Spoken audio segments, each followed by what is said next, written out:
ये फिल्म उन शानदार पुलिस वालों के नाम समर्पित है जो इस जमाने में भी वर्दी की शान को बरकरार रखते हैं।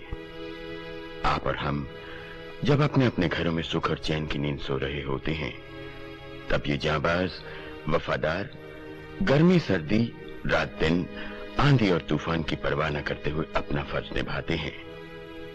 इनकी एक ही लगन होती है, इनका एक ही ईमान होता है। अपना सुख और चैन कुर्बान करके अपनी जान पर खेल के इन्हें एक ही चीज की हिफाजत करनी है, एक ही चीज की रक्षा करनी है, कसम वर्दी की।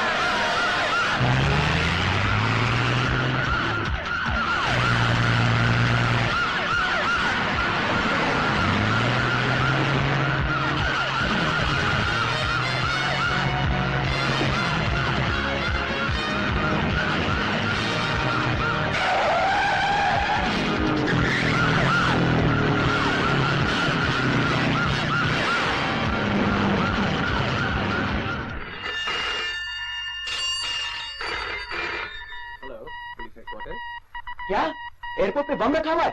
Hello hello hello. Good evening sir.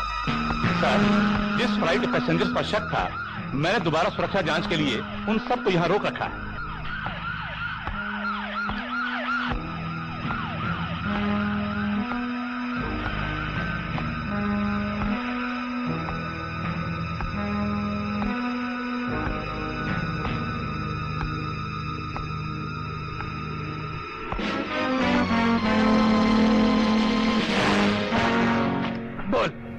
बम का रखा है। ये क्या बदतमीजी है? मैंने कहा बोल, बम का रखा है। मैं कुछ नहीं जानता। कमीने, मैं कुछ नहीं जानता। काम करने वाले कभी किसी से आंख नहीं मिला पाते। कुछ नहीं जानता। Inspector, yes sir. सभी पैसेंजर्स को बिल्डिंग के बाहर ले जाओ। ओके, अब चलिए एवरीबॉडी आउट, क्विक, चलो चलो।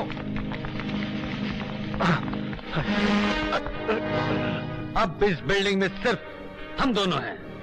जब ये बम फटेगा तो इस बिल्डिंग के साथ साथ हम दोनों की चिथड़े उड़ेंगे।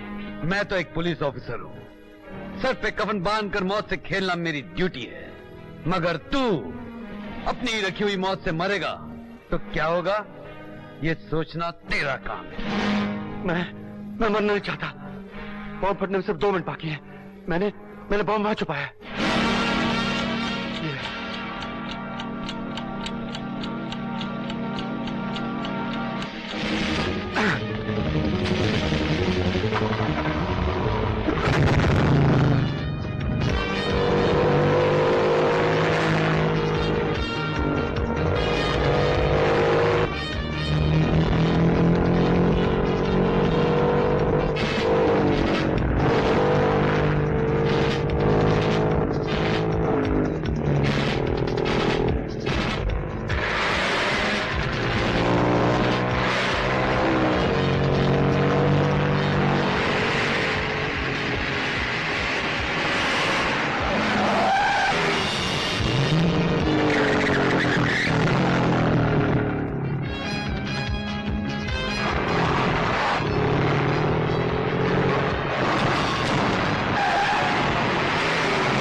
वेल डन विजय, वेल डन।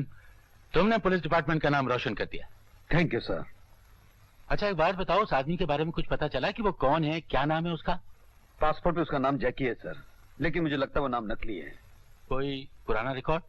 छानबीन चल रही है, लेकिन मुझे उम्मीद नहीं कि उसका कोई रिकॉर्ड होगा, क्योंकि ऐसे काम नए और जरूरतमंद लोगों से करवाए जाते हैं। और सुल्लू के पटेल जैकी शन ने यह क्यों बताया कि बम कहाँ रखा है? इंस्पेक्टर विजय ने उसी बम की धमकी दी थी भाई, मौत के डर से उसे बताना पड़ा। मौत के डर से अगर उसने हम सबका नाम बता दिया तो हमारी सारी जिंदगी जेल की सलाखों के पीछे कट जाएगी। मैंने तो आपको पहले मना किया था भाई। मैं होटल चलाता हूँ, जुआ खिलवाता हूँ, स्मगलिंग करवाता हूँ, लेकिन विदेशियों के हाथ में बिककर ऐसा कोई काम नहीं करता। ये मत भूलो कि इस काम के लिए हमें पूरे 2 करोड़ रुपए मिले हैं। मैं पार्टी को समझाने सिंगापुर जाता हूँ, तुम यहाँ के हालात संभालना। साहब निशा जी का फोन आया था, आपसे मिलना चाहती हैं। ठीक है।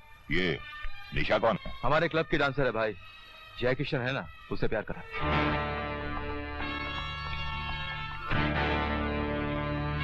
जनार्दन साहब, सुना है जय किशन पकड़ा गया? हाँ। उसने अपनी जरूरत के लिए पहली बार इस तरह का काम किया, वो भी आपके कहने पर।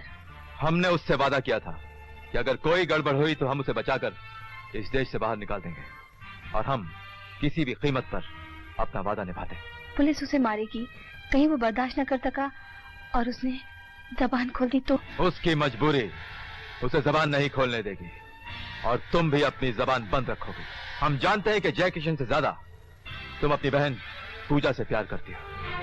अगर तुम्हारी जबान में से एक शब्द भी निकला तो तुम्हारी बहन जिंदा नहीं रहेगी। जनार्दन वादा निभाना जानता है तो सजा देना भी आता है उसे।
इस नाकामी ने जय किशन को हमारे हाथों से और भी दूर कर दिया।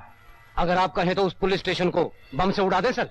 नहीं, जय किशन को हमें जिंदा छुड़ाना है, और यह काम सिर्फ एक ही आदमी कर सकता है। वो कौन है सर? दिमाग की ताकत से 2 नंबर की दुनिया में राज करने वाला चड्डा। दिल्ली से बात हो गई है। आज की मीटिंग में सीमेंट का कोटा दलाल एंड सन्स को दिया गया है। दलाल एंड सन्स आपके हिस्से का पैसा स्विट्जरलैंड में जमा करा देंगे। जापान से केमिकल का जो कॉन्ट्रैक्ट आपने कपूर एंड सन्स को दिलवाया था, वो माल गोदी में पहुंच चुका है, और कमीशन का 2.5 करोड़ रुपया जमा हो चुका है। गुड मॉर्निंग चड्डा साहब। Good morning Janardan. अंडरवर्ल्ड के जाने माने खिलाड़ी को आज हमारी जरूरत कैसे आ पड़ी? हम तो बस नाम के जाने माने हैं चड्डा साहब, असली खिलाड़ी तो आप हैं, जो जब चाहें जहां चाहें कुछ भी करवा दें। भाई, दोस्ती करना और दोस्ती करवाना तो हमारा बिजनेस है, और फिर जिसके दोस्त ही दोस्त हों उसका हर काम तो हो ही जाता है। आपकी दोस्ती हमें एक बहुत बड़ी मुसीबत से बचा सकती है चड्डा साहब। जैकी नाम का एक आदमी जो बम रखने के जुर्म में पकड़ा गया। जी हाँ, वही। उस काम के लिए मैंने उसे खरीदा था। इससे पहले कि पुलिस उसकी जबान खोल दे, हम चाहते हैं कि आप उसे। ये देश की सुरक्षा का मामला है मिस्टर जनार्दन, इसमें हमारा कोई भी सरकारी दोस्त मदद नहीं कर सकता। मैं जानता हूं चड्डा साहब, इसलिए हम उसे कानूनी तरीके से नहीं, पुलिस स्टेशन से फरार कराना चाहते हैं। इस काम की कीमत होगी 50 लाख रुपए। हमें मंजूर है, लेकिन यह काम है बहुत मुश्किल। मुश्किल को आसान करना चड्डा को बहुत अच्छी तरह आता है मेरे दोस्त। हम जानते हैं। Thank you. भूषण, जैकी का केस किस पुलिस स्टेशन में है, किस पुलिस इंस्पेक्टर के हाथ में है, इसकी फाइल मुझे 1 घंटे के अंदर चाहिए। Good afternoon sir. Good afternoon inspector. आइए आइए बैठिए। Thank you sir. भाई अगर काम ना हो और हम आपको ना बुलाएं तो आप तो हमको याद ही नहीं करते। सर आप बड़े बिजी हैं, किसी न किसी काम में मसरूफ रहते हैं। दोस्ती करना और दोस्ती कराना हम लोगों का बिजनेस है, और फिर दोस्त लोग हमको मसरूफ रखते ही हैं। वो फाइल ले आए आप? हाँ जी, ये लीजिए सर। इस केस को इंस्पेक्टर विजय हैंडल कर रहा है। अच्छा, ये इंस्पेक्टर विजय का इतिहास क्या है? इसके दादा ने आजादी की लड़ाई में जान दे दी। इसका बाप पुलिस में था। चंबल के डाकू उसके नाम से कांपते थे, पर वो ड्यूटी पे मारा गया। विजय का रिकॉर्ड ये कहता है कि गैर कानूनी काम करने वालों का ये कट्टर दुश्मन है। सर वर्दी को तो ये भगवान का चोला समझता है, और रिश्वत से इसे सख्त नफरत है। कमाल है, ऐसे लोग इस महंगाई के जमाने में जिंदा कैसे रहते हैं। खैर, आपने इस इंस्पेक्टर की खूबियां तो मुझे बता दी, अब जरा इसकी कमजोरियां भी बता दीजिए। सर मेरी नजर में तो इसकी कोई कमजोरी नहीं है सर। ऐसा कैसे हो सकता है? इस दुनिया में एक भी ऐसा आदमी नहीं होगा जिसकी कोई कमजोरी ना होगी। यह बात दूसरी है कि आपकी नजर उसे ढूंढ नहीं सकती होगी।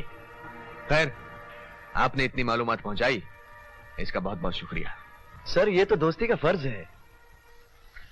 इंस्पेक्टर राकेश, आप सीधे घर ही जा रहे हैं ना? क्यों? आपकी पत्नी को जापान का जो टीवी वीसीआर चाहिए था वो आपके घर पहुंचा दिया गया है। Thank you sir.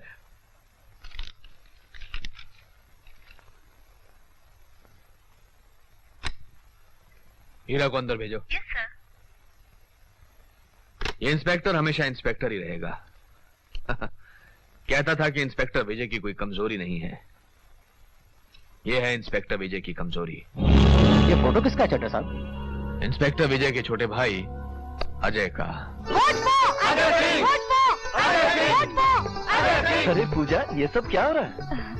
हम लोगों ने फैसला किया है कि इस साल कॉलेज के इलेक्शन में तुम खड़े होगे। बिल्कुल नहीं, मैं इन चक्करों में नहीं पड़ने वाला। क्यों? क्योंकि पूजा, आज के जमाने में कुर्सी सिर्फ पाप करने के लिए हासिल की जाती है। स्टूडेंट का नेता बनकर लीडर कॉलेज में स्ट्राइक कराता है, म्युनिसिपल काउंसलर बनकर अपने नाकारा रिश्तेदारों को नौकरी दिलाता है, और देश का नेता बनकर देश को बेचता है। हो सकता है कि कुछ लोग ऐसे होंगे, लेकिन जब तक इन लोगों को हटाने वाला कोई नहीं आएगा तो देश का सुधार कैसे होगा? देखो अजय, मैंने इन सबसे वादा किया है कि तुम्हें राजी कर लूंगी। अब तुम्हें इलेक्शन में खड़ा होना ही पड़ेगा। Vote for vote for vote for. क्या कहा? अजय सिंह इलेक्शन में खड़ा हो रहा है? इसका मतलब चरस और गांजे की सप्लाई जो तुम्हारी लीडरशिप में इस कॉलेज में मिल रही थी वो सब बंद हो जाएगी है? और इलेक्शन के जमाने में आपके डैडी नेता परशुराम के लिए जो तोड़फोड़ का हम काम करते थे, क्या वो भी बंद हो जाएगा? शबाब, मैं नेता का बेटा हूँ। 2 साल हो गए इस कॉलेज को छोड़े, और आज भी इस कॉलेज में वही होता है जो मैं चाहता हूँ, और आगे भी वही होगा जो मैं चाहूंगा। तो फिर अजय को इलेक्शन लड़ने दें। हाँ, इलेक्शन से हटाने की तरकीब। यस, नेता के बेटे की नीति यही कहती है कि अजय और पूजा की प्रेम कहानी इस कॉलेज में ऐसी फैलाई जाए कि इलेक्शन तो दूर की बात है, प्रिंसिपल उसे इस कॉलेज में अटेंडेंस भी नहीं देने देंगे। आज शाम को अजय और पूजा को इस क्लब में ले आ और उनके कोल्ड ड्रिंक्स में नशे की गोलियां मिलाई जाएंगी। फिर देखना तमाशा।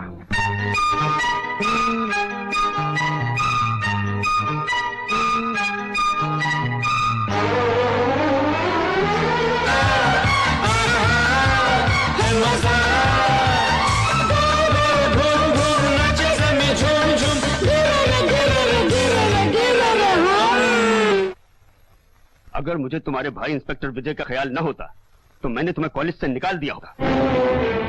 तुम्हारी सजा यह है कि तुम्हें कॉलेज के इलेक्शन में खड़े होने की इजाजत नहीं। ये तो सरासर ज्यादती है। तुमने उनसे कहा क्यों नहीं कि ये गंदी चाल किसने चली और क्यों चली? कुर्सी को पाने के लिए जो कुछ भी किया जाए उसे चाल नहीं, राजनीति कहते हैं, और इसीलिए तो मैं इसे नफरत करता हूँ।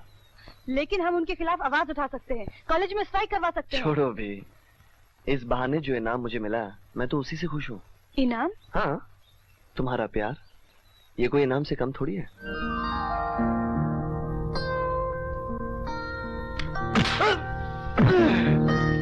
ये क्या मजाक है भाई?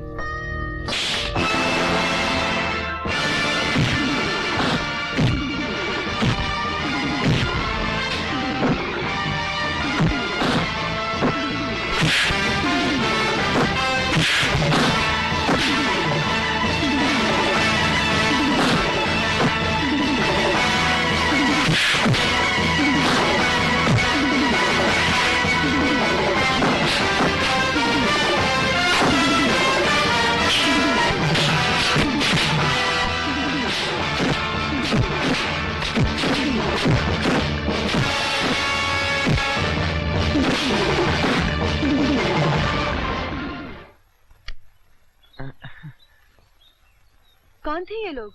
हमारे कॉलेज के तो नहीं थे। खैर जो भी थे, आज की पिटाई वो कभी नहीं भूलेंगे। चले?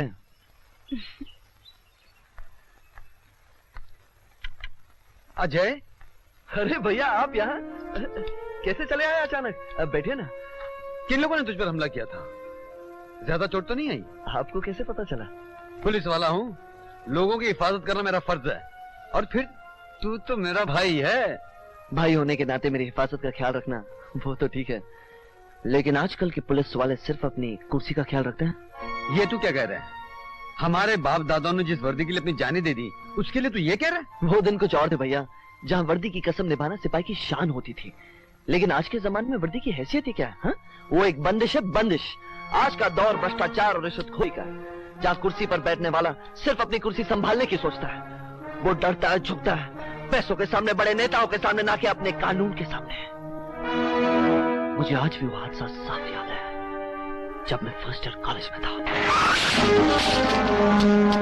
अबे साले अंधे, गाड़ी क्या गया? दिखता नहीं गया। अबे जाता कहाँ है? एक्सीडेंट करके भागता है। चल निकल।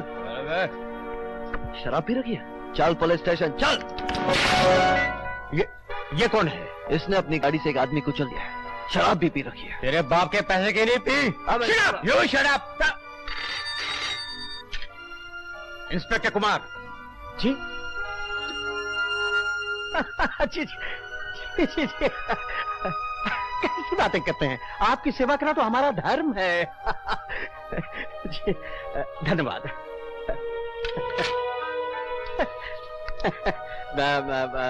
चंद्रकांत जी आप जा सकते हैं।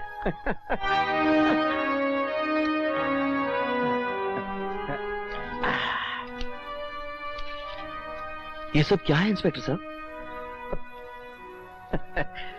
इसे यहाँ लाकर कानून के जो आपने सेवा की है उसके लिए बहुत बहुत धन्यवाद, बहुत बहुत शुक्रिया। अब आप भी जा सकते हैं। मैं जानना चाहता हूँ आपने इसे छोड़ा क्यों? आप क्यों अपना और मेरा वक्त जाया कर रहे हैं? जाइए ना। देखिए इंस्पेक्टर साहब, मैं यहाँ से उस वक्त तक नहीं जाऊंगा जब तक आप मुझे उसको छोड़ने की वजह नहीं बताते। वो आदमी मुजरिम, उसके जुर्म का चश्मदीद गवाह मैं हूँ। आप जानना चाहते हैं? वो इस इलाके के एमएलए का बेटा है और उन्हीं का फोन आया था कि उसके खिलाफ कोई कार्रवाई न की जाए। आप उस एमएलए की नौकरी नहीं, सरकार की नौकरी करते हैं। लेकिन सरकार वो चलाते हैं, कानून वो बनाते हैं। अगर मैं उनकी बात नहीं मानूंगा तो मुझे नौकरी से निकलवा सकते हैं। मेरा तबादला किसी छोटे से गांव में करवा सकते हैं। आपको नौकरी की फिक्र है, तबादले का डर है। और ये वर्दी जिसकी कसम खा के अपने कानून की हिफाजत करने का वचन दिया था, उसकी आपको कोई परवाह नहीं? उसके लिए आपका कोई फर्ज नहीं? कौन है जिसे अपने फर्ज की परवाह है? मैंने बेशुमार ईमानदार ऑफिसर्स को झूठे केसेस में फंसकर जेल की सलाखों के पीछे जाते हुए देखा है और सस्पेंड होकर बेकारी में शराब पी पी के मरते भी देखा है। न मैं सस्पेंड होना चाहता हूँ और न मैं जेल जाना चाहता हूँ। मैं तो जिंदगी के बाकी दिन भगवान के सहारे अपने बाल बच्चों को लेकर सुख में गुजारना चाहता हूँ।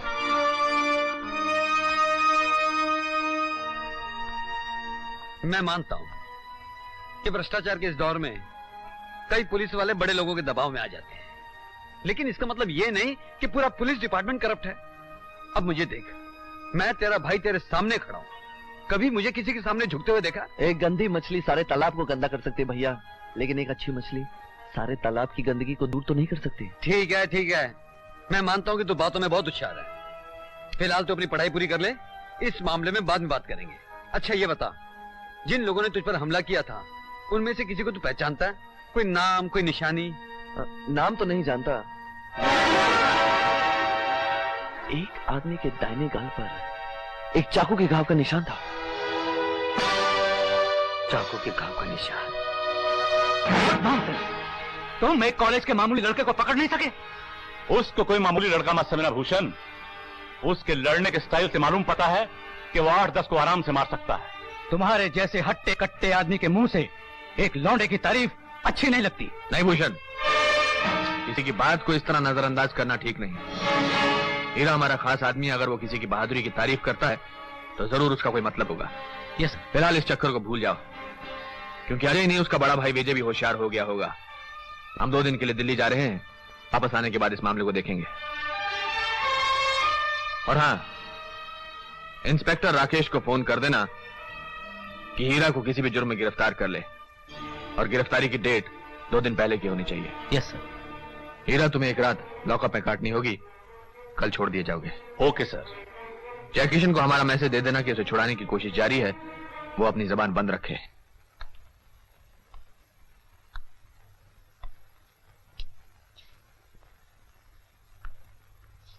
जैकी, जैकी,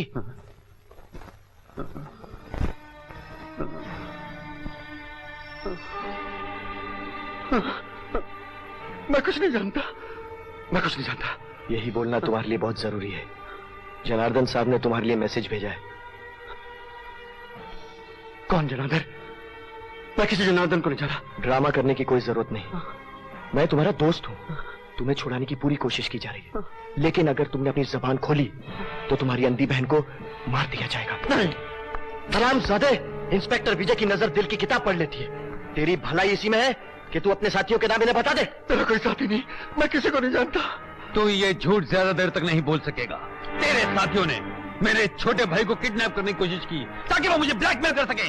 बता कौन है तेरे साथी, और मैं तेरी जुबान खींच लूंगा। तुझे पता कौन तेरे साथी? अबे बोल। सर, रिकॉर्ड रूम से जो आपने फाइलें मंगाई थी वो आ गई।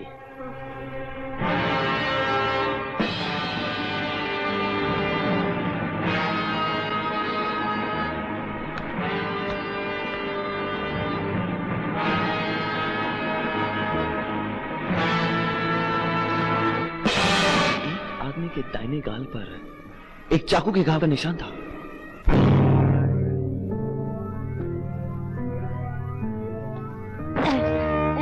साले, मेरी शराब की भट्टी की शिकायत तूने पुलिस से की थी? की थी। ये शरीफों का मोहल्ला है। चुप बे बुढ़े शरीफों के मोहल्ले के बच्चे। उठो बाबा, शर्म नहीं आती बाप की उम्र के आदमी पर हाथ उठाते हुए? अरे वाह, इस गंदी बस्ती में ये कमल का फूल कहाँ से आ गया? कमल का फूल नहीं, मैं एक सोशल वर्कर हूँ। पब्लिक की सेवा करना, मजबूर और बेसहारों को सहारा देना मेरा फर्ज है। हम भी तो बेसहारा हैं, हमें भी सहारा दे दो मेरी रानी। विजय तुम? हाँ मैं। कौन है बे तू साले? पहले तू बता, इतवार को कहाँ था? हीरा दादा से सवाल पूछने वाला 14 बस्तियों में आज तक कोई पैदा नहीं हुआ। तू कौन होता है बे? हाथ से बताऊं या जबान से?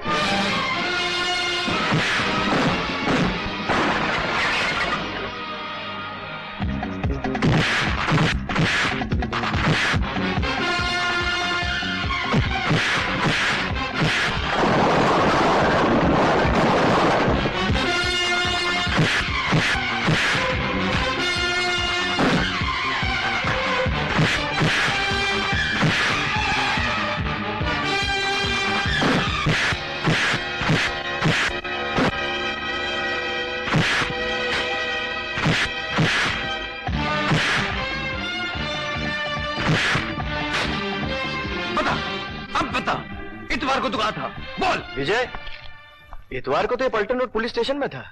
क्यों बे, आज ही छूटा और आज ही अंदर जाने की हरकत कर रहा है? आज ही छूटा?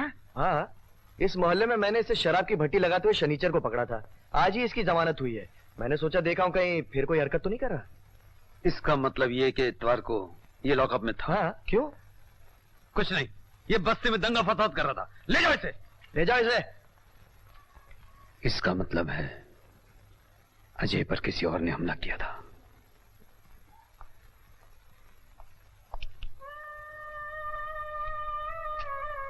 इतने दिनों बाद मिले हो, एक कप चाय भी नहीं पिलाओगे?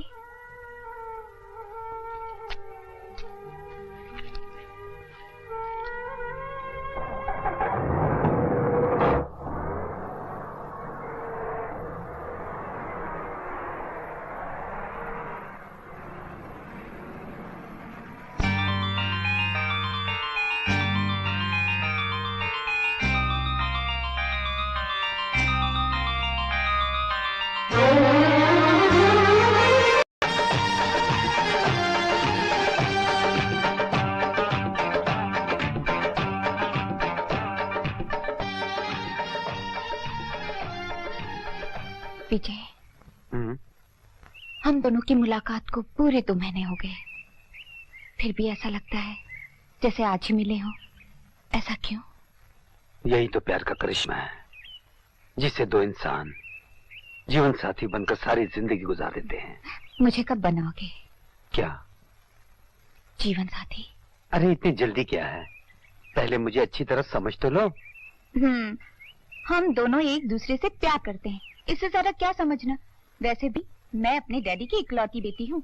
इससे पहले कि वो मेरी शादी कहीं और कर दें, मैं चाहती हूँ कि तुम मुझे उनसे मांग लो। कब आ रहे हैं वो? कल अमेरिका से उनका फोन आया था, 1-2 दिन में बॉम्बे पहुँचेंगे। मैं चाहती हूँ तुम भी मेरे साथ बॉम्बे चलो। मुझे इतनी लंबी छुट्टी नहीं मिलेगी। लंबी छुट्टी की क्या जरूरत है, सुबह प्लेन में जाएंगे, शाम को वापस। मैम साहब, बॉम्बे प्लेन से आने जाने का किराया है 2500 रुपए और मेरी तनख्वाह है 2000 रुपए। इसलिए सरकार ने हम जैसों के लिए ट्रेन बनाई है। और सुनो, शादी के बाद तुम्हें भी ट्रेन में ही चलना होगा।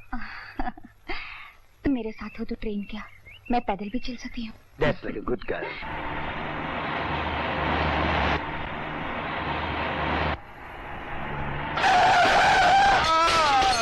Oh, you!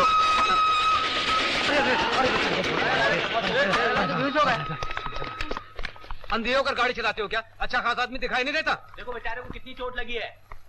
क्या हो गया इधर? बाजू हटो। कौन मारा? कौन मारा? ये सब इस मैडम ने किया साहब। हवलदार साहब, ये गलती मेरी नहीं थी, ये अचानक साइकिल लेके मेरे सामने आ गया। गलती किसका है किसका नहीं, अंदर जाके पता चलेगा। पहले इसे उठाओ और हॉस्पिटल ले चलो। हाँ चलो। चलो।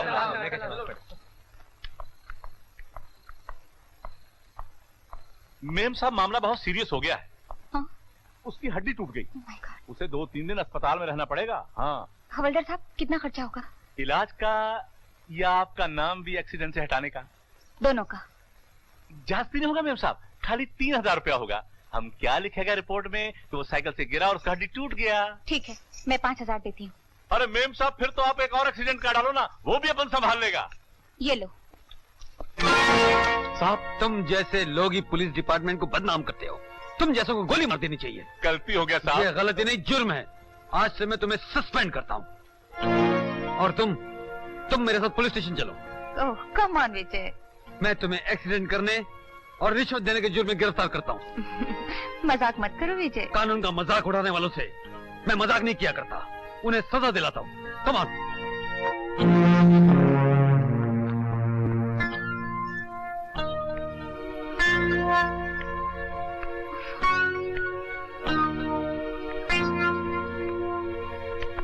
मैडम चलिए, आपको साहब ने बुलाया।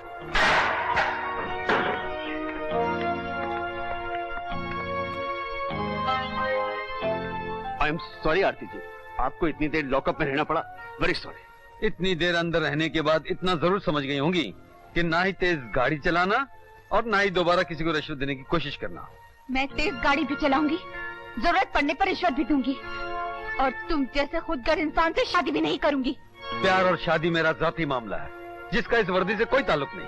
अगर मैंने तुम्हें चाहा ना होता तो मुझे लॉकअप में डालने के बदले में मैं तुम्हारी इस वर्दी को उतरवा देती। आरती, इस वक्त तुम गुस्से में हो।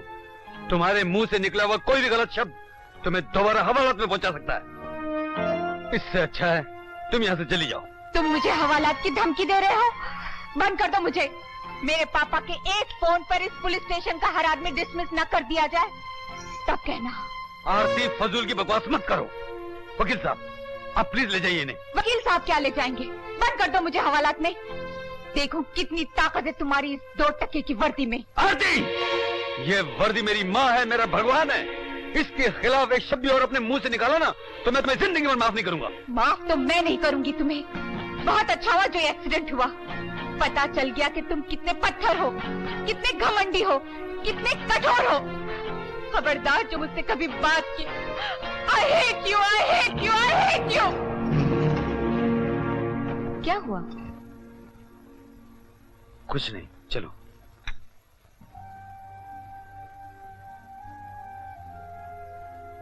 क्या मौन व्रत रखा है? कुछ बोलोगे नहीं? तुम्ही ने कभी मना किया था। आज मैं ही कह रही हूँ। जरूरी नहीं कि तुम्हारी हर बात मानूं। बहुत नाराज हो मुझसे? तुम नफरत कर सकती हो, मैं नाराज भी नहीं हो सकता। गुस्से में इंसान कुछ भी बोल देता है विजय। तुमसे नाराज होकर मैं अपने आंटी के पास अमेरिका चली गई थी। पिछले महीने आई हूँ, तुम्हारे घर गई, पता चला तुम्हारा ट्रांसफर हो गया है। तब से बराबर तुम्हें ढूंढ रही हूँ। किस लिए? माफी मांगने के लिए। दुनिया का सबसे होशियार आदमी होगा जिसने माफी का शब्द निकाला। किसी को गाली दे दी, माफी मांग ली। किसी के दिल को ठेस पहुंचा दी, माफी मांग ली। अगर ये माफी जैसा शब्द ना होता तो तुम जैसे लोगों को बहुत परेशानी हो जाती है ना? मैं जानती हूँ, मैंने तुम्हारा दिल बहुत दुखाया है। तुम जो सजा चाहो मुझे दे सकते हो, लेकिन तुमसे दूर हो जाने में ही मेरी भलाई थी। भलाई? हाँ विजय, किसी भी चीज की कदर उसके दूर हो जाने के बाद ही होती है। तुमसे दूर जाके मुझे तुम्हारी वैल्यू का पता चला। अपने कर्तव्य पे अटल रहने वाला, सच्चाई के लिए किसी की परवाह न करने वाला, फर्ज पर प्यार को बलिदान करने वाला, तुम जैसा दूसरा कहीं नहीं देखा विजय। मुझे तुम पर फख्र है। I am proud of you Vijay. जिस दिन से तुम्हारी अच्छाइयां समझ में आई, उस दिन से मैंने अपने आप को बदलना शुरू कर दिया। सादगी का लिबास पहनने लगी। हमदर्दी और इंसानियत को समझने के लिए सोशल वर्कर बन गई। हवाई जहाज में उड़ने की जगह ट्रेन में सफर करने लगी। मुझे आखिरी बार माफ कर दो विजय। अब कभी तुम्हें मुझसे शिकायत नहीं होगी।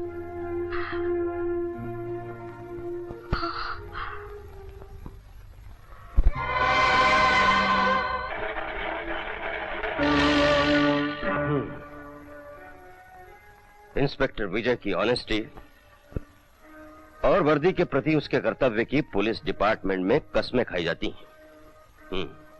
हमारे विचार में आपका उससे टकराना उचित नहीं। परशुराम जी, जनार्दन अंडरवर्ल्ड का माना हुआ आदमी है और उसका भाई बाबला गोल्ड की स्मगलिंग का बेताज बादशाह है। ये दोनों हमारे काम के लिए बहुत जरूरी हैं। ये सोच के काम मैंने अपने हाथ में लिया था। सुनिए सुनिए चड्ढा साहब, देखिए, आपसे हमारे व्यापारिक संबंध हैं। आप हमारे होने वाले समधी भी हैं, परंतु नेता परशुराम अपनी कुर्सी को खतरे में नहीं डाल सकता। ठीक है, मैं खुद ही कोई रास्ता ढूंढ लूंगा। ये कागजात तैयार हो गए हैं। मेरी बेटी आरती ने इन पर दस्तखत कर दिए हैं। आपका बेटा कहाँ है? Hi dad, good evening. Good evening, good evening. इनसे मिलो, आप हैं चड्ढा साहब, हमारे परम मित्र और तुम्हारे होने वाले ससुर जी। ससुर जी? इनकी बेटी आरती से हमने तुम्हारा विवाह निश्चित किया है। तुम्हें कोई आपत्ति तो नहीं? डैडी, अब आपने फैसला कर लिया है तो मैं कुछ नहीं बोलूंगा। देखा चड्ढा साहब, हमने आपसे कहा था ना कि हमारा बेटा हमारी हर बात को मानता है। बेटे, जरा इन कागजात पर हस्ताक्षर कर दो। लेकिन डैडी, इसमें लिखा क्या है? एक नई इंपोर्ट एक्सपोर्ट की कंपनी खोली जा रही है जिसमें तुम और चड्ढा साहब की बेटी आरती दोनों पार्टनर होंगे। हम एक्सपोर्ट क्या करें? यहां से भेजा जाएगा चरस और अफीम और वहां से आएगा सोना, गोल्ड। आपका मतलब ये सब इस कंपनी के नाम पर? इसमें हैरानी की क्या बात है? नेता परशुराम के बेटे और उनकी बहू की कंपनी होगी। चाय के पैकेट्स में चरस और अफीम जाएगी और ड्राई फ्रूट्स के डिब्बों में वहां से सोना आएगा। और फिर एक्सपोर्ट इंस्पेक्शन काउंसिल के कुछ ऑफिसर्स को तो आपके पिताजी जानते ही होंगे। हाँ dad, that's nice, that's nice.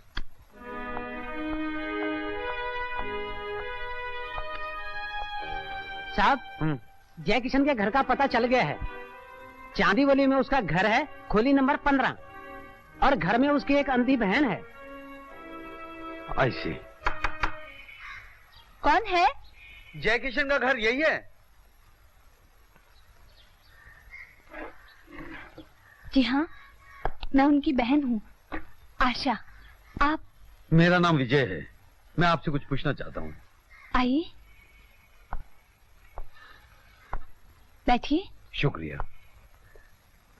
आप मेरे भैया के दोस्त हैं? जी। सिंगापुर जाने से पहले भैया ने बताया था कि उनका दोस्त आएगा, मुझे डॉक्टर के पास ले जाएगा आंखों का ऑपरेशन कराने के लिए। जल्दी में मैं नाम पूछना ही भूल गई। क्या नाम बताया आपने? हाँ, विजय। कब चलना है डॉक्टर के पास? नहीं नहीं, मैं वो नहीं हूँ जो तुम समझ रही हो। मैं एक पुलिस इंस्पेक्टर हूँ। पुलिस? आप इधर क्यों आए हैं? मेरे भैया ठीक है ना? हाँ, तुम्हारे भैया बिल्कुल ठीक हैं और पुलिस के कब्जे में हैं। पुलिस के? क्यों? उन्हें हवाई अड्डे पर बॉम्ब रखने के जुर्म में गिरफ्तार किया गया। नहीं, आप झूठ बोलते हैं। मेरे भैया ऐसा कोई काम नहीं कर सकते, ऐसा कोई काम नहीं कर सकते। तुम्हारे भैया ने ऐसा किया है और वो रंगे हाथों पकड़े गए हैं। पर मुझे पूरा यकीन है कि यह काम उनसे किसी और ने करवाया, लेकिन डर के मारे वो कुछ बताने को तैयार नहीं। अगर तुम मुझे उन लोगों के बारे में सब कुछ सच सच बता दो तो मैं तुम्हारे भैया को सरकारी गवाह बनाकर छुड़ाने की कोशिश करूंगा। मैं इस बारे में कुछ नहीं जानती। भाई, तुम्हारे जयकिशन का मामला बहुत उलझ गया है। दरअसल इंस्पेक्टर विजय का रिकॉर्ड इतना साफ सुथरा है कि उसके मामले में कोई हाथ डालने को तैयार ही नहीं। मैं यहां से दिल्ली तक की कोशिश कर चुका हूं और अभी अभी खबर मिली है कि इंस्पेक्टर विजय जयकिशन की अंधी बहन से मिलने गया है। अब इससे पहले कि जज्बाती होकर जयकिशन अपनी जबान खोले, हमें उसकी जबान बंद करनी है। इसके सिवा और कोई चारा नहीं? चारा होता तो मैं तुम्हें बुलाता नहीं। ठीक है, ये काम कैसे होगा? उसका इंतजाम मैं कर चुका हूं। इस वक्त जो वो खाना खा रहा होगा उसमें जहर मिला होगा। भूख भी अजीब चीज बनाई है भगवान ने। जितनी बुझाने की कोशिश करो उतनी ही बढ़ जाती है। हा? मैं पेट की भूख की नहीं, उस भूख की बात कर रहा हूं जिसे हवस कहते हैं। खाना खाओ, खाते रहो।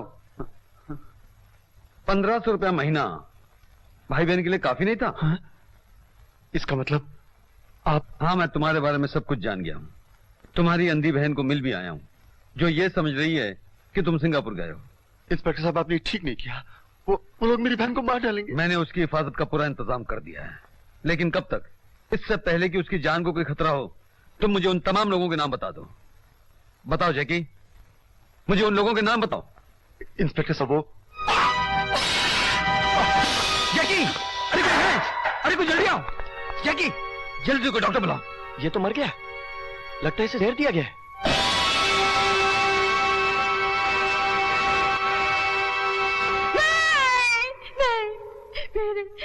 मेरे भैया मुझे इस तरह बेसहारा छोड़कर नहीं जा सकते, नहीं जा सकते। धीरज रखो बहन, धीरज रखो। जाने वाला तो चला गया, लेकिन हमें उसे सजा दिलवानी है जो जयकिशन की मौत का जिम्मेदार है। कुछ नहीं कर पाएंगे आप उसका, कुछ नहीं कर पाएंगे। पुलिस स्टेशन में आपकी हिफाजत में जिसने मेरे भैया को जहर देकर मार दिया, कुछ नहीं कर पाएंगे आप उसका।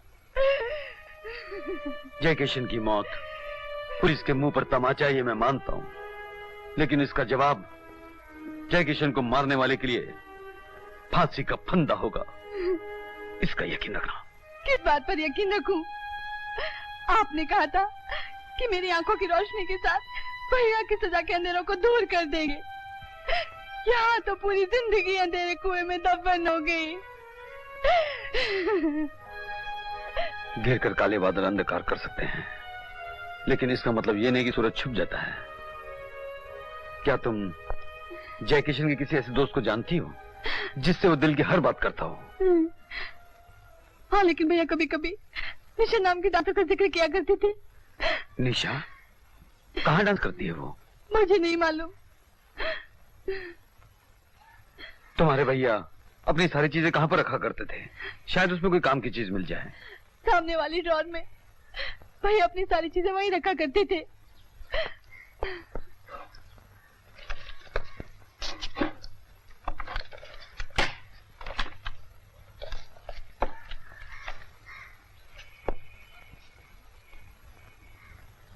अरे आओ विकी, बड़ी देर कर दी आने में। विकी, जनार्दन साहब है इस क्लब के मालिक, और ये आरती है मेरी बेटी, और ये है विकी, नेता परशुराम के इकलौते बेटे। नमस्ते।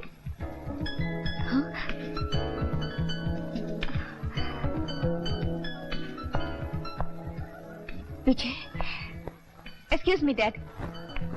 हाय विजय। अरे आरती, तुम? मैं अपने डैडी के साथ आई। ये इंस्पेक्टर यहाँ क्या करने आया है? चला साहब, आपकी बेटी इस इंस्पेक्टर को कैसे जानती है? Inspector Vijay, my dad. Hello. Hello. Vicky. Hello. Mister Janardan. आइए इंस्पेक्टर साहब, क्या लेंगे? मिस्टर जनार्दन, पुलिस वाले सिर्फ मालूमात लेने आते हैं। मालूमात? जी हाँ, आपके यहाँ ये लड़की डांस करती है। आपके आदमी ने बताया कि उसका नाम निशा है। क्या पूछना है आपको इससे? जय किशन नाम का आदमी पुलिस ने पकड़ा था। निशा उसे जानती है। जी मुझे मालूम नहीं, लेकिन निशा से कुछ पूछने के लिए आपको इंतजार करना पड़ेगा। उसके प्रोग्राम का वक्त हो रहा है। Ladies and gentlemen, here comes your favorite Miss Nisha.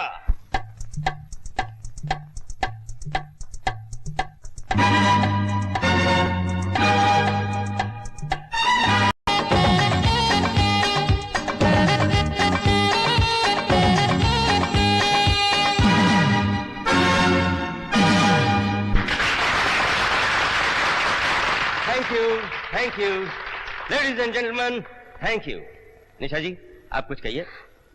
मैं थैंक यू वेरी मच।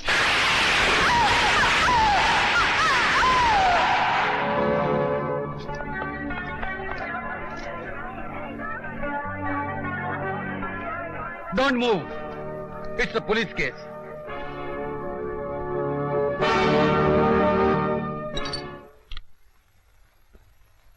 तो कब से जानती हो तुम विजय को? बहुत पहले से। वो बहुत सख्त ऑफिसर है डैडी। उसने मुझे लॉकअप में बंद कर दिया था। उससे झगड़ा करके तो मैं अमेरिका चली गई थी, लेकिन बाद में मुझे एहसास हुआ कि उसकी इसी बात को तो मैं प्यार करती हूँ। प्यार? उस मामूली आदमी से? What nonsense. तुम्हें अपने बाप की अमीरी और अपनी इज्जत का ख्याल होना चाहिए आती। इज्जत कैरेक्टर से बनती है डैडी, और विजय जैसा कैरेक्टर वाला खुददार इंसान मैंने दूसरा नहीं देखा। मैं तो उसे आपसे मिलाना चाहती थी। डैडी, हम दोनों ने शादी करने का फैसला कर लिया है। मेरी इजाजत के बगैर? मेरी खुशी को आपने हमेशा अपनी खुशी माना है। इस मामले में मैं तुम्हारी नहीं, अपनी खुशी मानूंगा। जीवन साथी के साथ जिंदगी मुझे गुजारनी है। गुजारनी तुम्हें जरूर है, लेकिन बेटी के लिए जीवन साथी सही चुनना बाप का काम है। बैंक बैलेंस के अलावा विजय में क्या कमी है? उसमें क्या कमी है और क्या कमी नहीं है, ये बताने की मैं जरूरत नहीं समझता। लेकिन उससे शादी की बात तो दूर, उससे मिलने की कोशिश मत करना, यह हमारा आखिरी फैसला है। एक मिनट डैडी, अपने आखिरी फैसले पर जरा गौर कर लीजिए। मैं विजय से शादी करूंगी, ये मेरा भी आखिरी फैसला है। मैं नहीं चाहूंगी कि हमारे फैसले आपस में टकरा जाएं। विजय, निशा के पोस्टमार्टम की रिपोर्ट। बेचारी अपनी जवानी के करंट से लोगों के दिल जलाती थी, खुद इलेक्ट्रिक करंट से जल गई।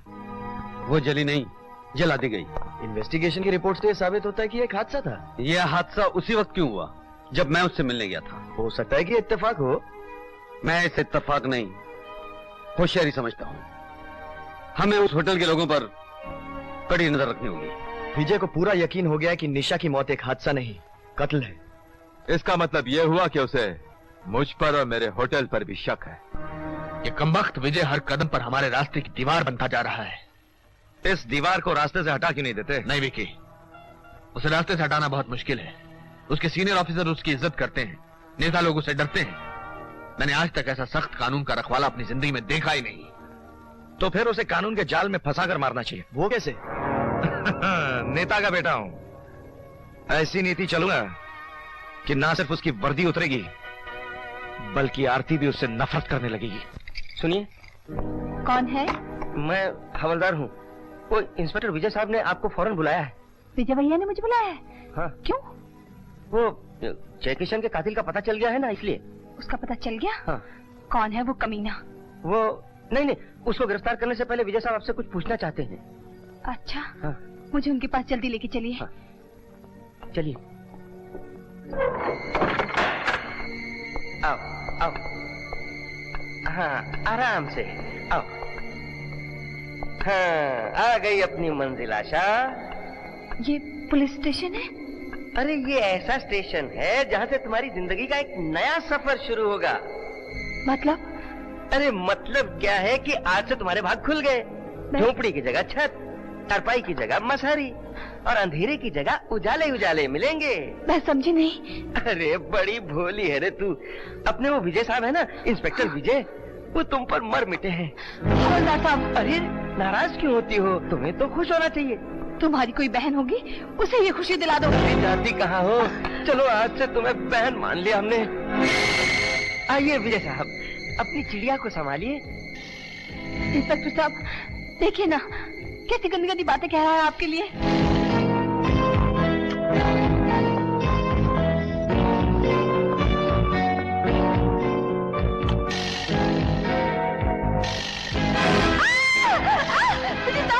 ये क्या कर रहे हैं? विजय साहब छोड़ दीजिए मुझे। अरे भागती कहाँ है रे तू?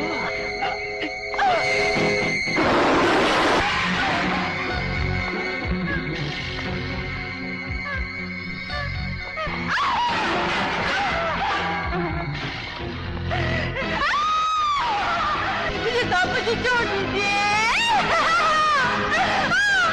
मुझे छोड़ दीजिए भगवान के लिए। मुझे अपनी प्रधान खाइए।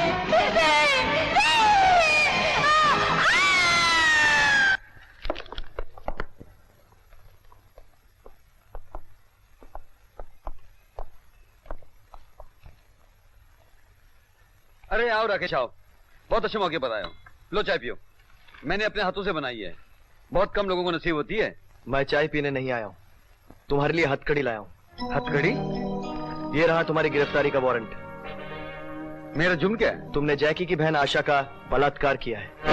तुम्हारा दिमाग तो खराब नहीं हो गया? आई एम सॉरी विजय, ये वारंट मैंने नहीं, ऊपर वाले साहब ने इशू किया है, और मुझे पूरी उम्मीद है कि तुम कानून के खिलाफ जाने की कोई कोशिश नहीं करोगे। मैं कानून का रखवाला हूँ, कानून के हर ऑर्डर को मानना मेरा धर्म है, चाहे वो मेरे खिलाफ क्यों ना हो। 16 जनवरी की शाम 5 बजे अंधी आशा रोती हुई पुलिस स्टेशन आई। उसने बताया कि डायस के गोडाउन में इंस्पेक्टर विजय ने उसके साथ बलात्कार किया। मैंने उसका मेडिकल चेकअप करवाया, जिसकी रिपोर्ट से यह जाहिर हुआ कि उसकी बात सच है। मैं हवलदार चरणजीत के साथ उस गोडाउन में गया, वहां आशा की फटी हुई साड़ी मिली। उसके अलावा विजय के वर्दी के बैजेस भी मिले, जो हाथापाई के दौरान आशा के हाथ से टूट कर वहां गिरे थे। इस बात का क्या सबूत है जो बैजेस मिले हैं वो विजय की वर्दी के हैं? विजय की गिरफ्तारी के वक्त मैंने उसकी वर्दी भी जब्त की थी, उसमें बैजेस नहीं थे। जिस वक्त आप मुझे गिरफ्तार करने आए, ना ही आपने बैजेस का जिक्र किया, ना ही आपने मुझे मेरी वर्दी दिखाई। एक ऑफिसर होने के नाते मेरा फर्ज है अदालत के सामने सबूत पेश करना, मुजरिम के सामने नहीं। अगर मैं कहूं कि मेरी वर्दी के बैजेस मुझे गिरफ्तार करने के बाद निकाले गए तो मैं ऐसा क्यों करूंगा विजय? मेरी तुमसे कोई जाती दुश्मनी तो नहीं है? बात दुश्मनी की नहीं, सबूत की होती है मिस्टर राकेश। अदालत विजय के बारे में छुपे हुए सच को साफ देख चुकी है। बैजेस का निकलना कोई ठोस सबूत नहीं है। सिर्फ बैजेस नहीं ऑनर, इंस्पेक्टर की कही हुई हर बात एक अंदाजा है, सबूत नहीं। इन्होंने कहा कि आशा के साथ गोडाउन में बलात्कार हुआ। क्या इनके पास एक भी चश्मदीद गवाह है जिसने मुझे वहां देखा हो? मेडिकल टेस्ट से साबित होना कि आशा के साथ बलात्कार हुआ, यह तो साबित नहीं करता कि ये घिनौना काम मैंने किया हो। मैं कहती हूँ तुमने किया है। तुमने मेरी इज्जत लूटी है, तुमने मेरे साथ अपना मुकाबला किया है। तुम कानून के रखवाले नहीं, कानून के सबसे बड़े मुजरिम हो। तुम्हें कानून की वर्दी पहनने का कोई अधिकार नहीं। तुम एक दाव हो इस देश की पुलिस के नाम पर। तुम पुलिस वाले हो, सबूतों को उल्टा सीधा करके बच जाओगे, लेकिन मुझे अंधी की लाचारी, मेरी हाय तुम्हें कहीं नहीं छोड़ेगी। कीड़े पड़ेंगे तुम्हारे शरीर में विजय, कीड़े पड़ेंगे।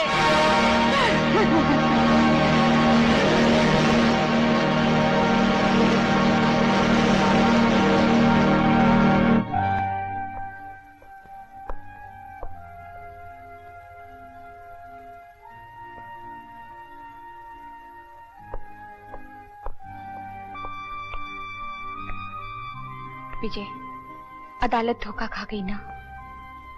मैं इसे अदालत का धोखा खाना नहीं, तकदीर की गर्दिश कहूंगा। मेरे भाग्य में जेल की सलाखें लिखी थी, वो इस बहाने मिल गई। तुम इसे अंधे कानून की भूल नहीं कहोगे? बिल्कुल नहीं, कानून ने सबूतों की सच्चाई पर फैसला किया है। भूल किए उन सबूतों को पेश करने वालों ने, खास तौर से वो अंधी लड़की, उसकी तड़प, उसका बयान, वो चीख चीख कर कह रही थी कि वो सच कह रही है। और सच ये है कि तुमने ऐसा नहीं किया। मेरे और उसके सच के बीच में झूठ की एक दीवार है।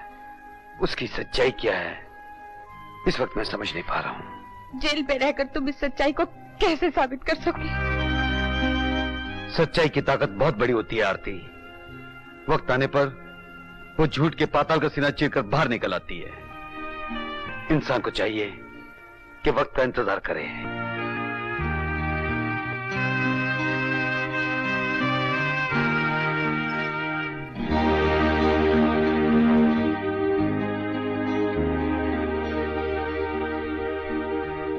ये क्या है?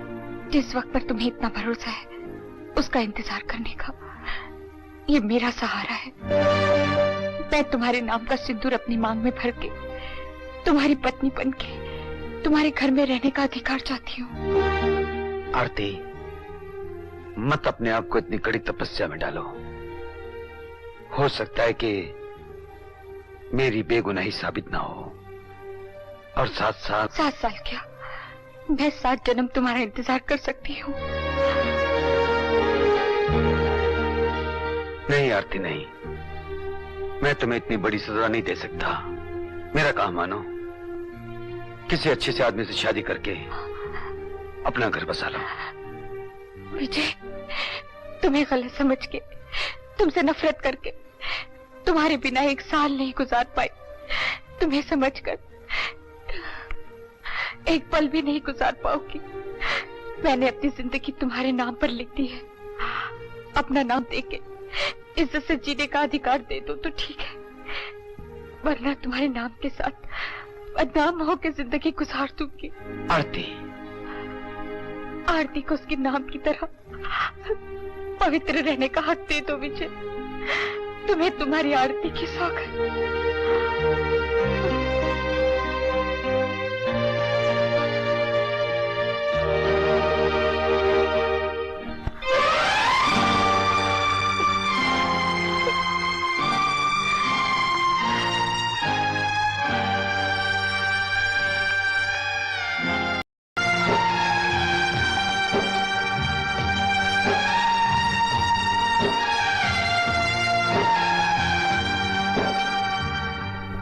अरे पूजा, तुम यहाँ क्या कर रही हो? तुम्हें बॉम्बे नहीं चलना?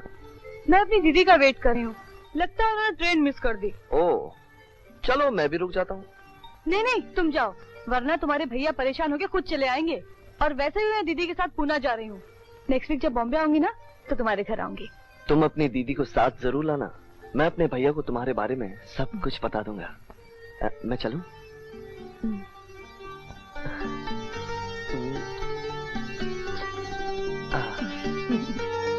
बाय। भैया, भैया,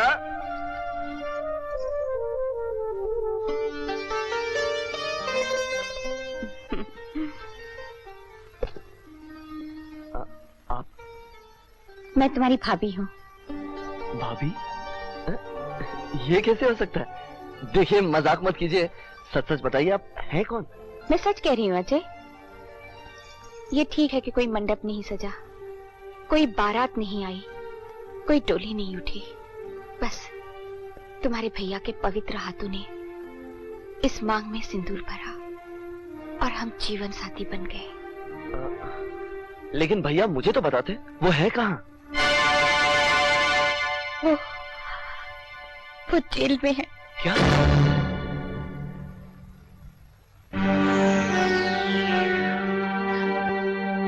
तुम्हारे एग्जाम चल रहे थे, पढ़ाई में तुम्हें डिस्टर्ब ना हो इसलिए तुम्हें कुछ नहीं बताया गया। भाभी, भैया जैसे सच्चे इंसान के साथ जो कुछ भी हुआ है वो आज के भ्रष्टाचार के जमाने में कोई नई बात नहीं। लेकिन आपने जो किया वो सत्युग की सीता तो कर सकती थी, कोई कलयुग की नारी ऐसा करेगी ये मैं सोच भी नहीं सकता था। आप सचमुच महान हो भाभी। अरे ये क्या कर रहे हैं अजय? इन पवित्र चरणों की सौगंध भाभी, तुम्हारे और भैया के इस वनवास को तुम्हारा देवर खत्म करेगा। ये वनवास नहीं, एक किस्म का इम्तिहान है, कानून और वर्दी का। किस कानून, किस वर्दी का? उसका जिसकी इज्जत की आप कस्में खाते थे, जिसके लिए हमारे पुरखों ने अपनी जानें दे दी, और जिसके बदले में आपको मिली है जेल की सलाखें, बदनामी, सजा। ग्रहण का दाग तो चांद और सूरज को भी सहना पड़ता है। हम तो इंसान हैं, तकलीफों पर मुस्कुराना इंसान की शान है अजय। कुदरत की दी हुई तकलीफ पर मुस्कुराना तो इंसान की शान होती है, लेकिन इंसान की दी हुई तकलीफ पर नहीं। भैया, मुझे सिर्फ उन लोगों का नाम बताइए जिनकी वजह से आपको सजा हुई है। मैं उन कुत्तों को सच कहने पर मजबूर कर दूंगा और खुद सजा का हकदार बन जाएगा। अगर तूने गैर कानूनी ढंग से सच को उगलवाने की कोशिश की तो तू कानून का मुजरिम कहलाएगा। और वो लोग जिन्होंने कानून की कमजोरियों का नाजायज फायदा उठाकर आपको मुजरिम बना दिया, उनका? ये उनकी वक्ती जीत कह सकते हो, लेकिन उनका अंजाम अच्छा नहीं होगा। इस वक्त तो मुझे आपका, मेरा और आपके नाम का सिंदूर मांग में भरकर बैठी हुई भाभी का अंजाम बुरा नजर आ रहा है। यह हमारा अंजाम नहीं, जिंदगी के रास्ते की दुश्वारी है, सच्चाई की आग जिसमें तपकर आदमी कुंदन बनता है। मैं तो सिर्फ इतना जानता हूं कि आप बेगुनाह हैं, और आपकी बेगुनाही साबित करना मेरा फर्ज है, जो मैं किसी भी हालत में करूंगा। मुझे सिर्फ उनके बारे में आप कुछ बता सकते हैं? इसके लिए तुझे मेरी एक शर्त माननी पड़ेगी। अपने शरीर पर पुलिस की वर्दी पहननी पड़ेगी। भैया, तेरा फर्ज है मेरी बेगुनाही साबित करना, और मेरा फर्ज है तुझे सही रास्ता दिखाना। अगर तू अपना फर्ज निभाना चाहता है तो तुझे मेरे बताए हुए रास्ते पर चलना पड़ेगा।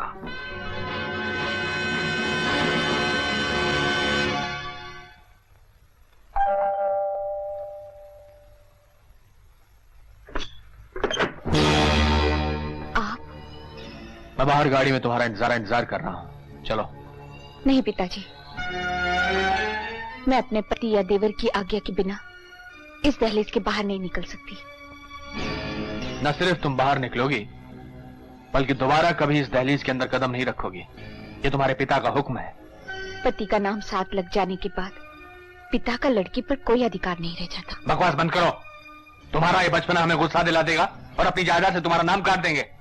मेरी जायदाद, मेरे पति और उनका नाम है। वो नाम जो बदनामी के कफन में लिपटा हुआ है, वो पति जो जेल में है, जिसकी तुम्हारे साथ ठीक से शादी भी नहीं हुई। इस मांग में भरा उनके हाथ का सिंदूर मेरी शादी का सबसे बड़ा सर्टिफिकेट है। मैं इस सर्टिफिकेट को नहीं मानता। चुपचाप मेरे साथ चलो, वरना मैं तुम्हें जबरदस्ती यहाँ से ले जाऊंगा। इस बात की कोशिश भी मत करना, वरना अपनी बेइज्जती के जिम्मेदार आप खुद होंगे। अच्छा, मेरे मैं सब कुछ सुन चुका हूँ भाभी। आप मेरी भाभी के पिता हो, आपकी सेवा, आपकी इज्जत करना मेरा फर्ज है, लेकिन एक देवर होने के नाते मेरी मां समान भाभी को धमकी देने वाले को मुंह तोड़ जवाब देना मेरा धर्म है, और फर्ज को धर्म के रास्ते में कभी नहीं आना चाहिए। अब आप ही का फैसला है। आप अंदर आके मुझे अपना फर्ज निभाने का मौका दोगे या? आप अंदर आइए पिताजी।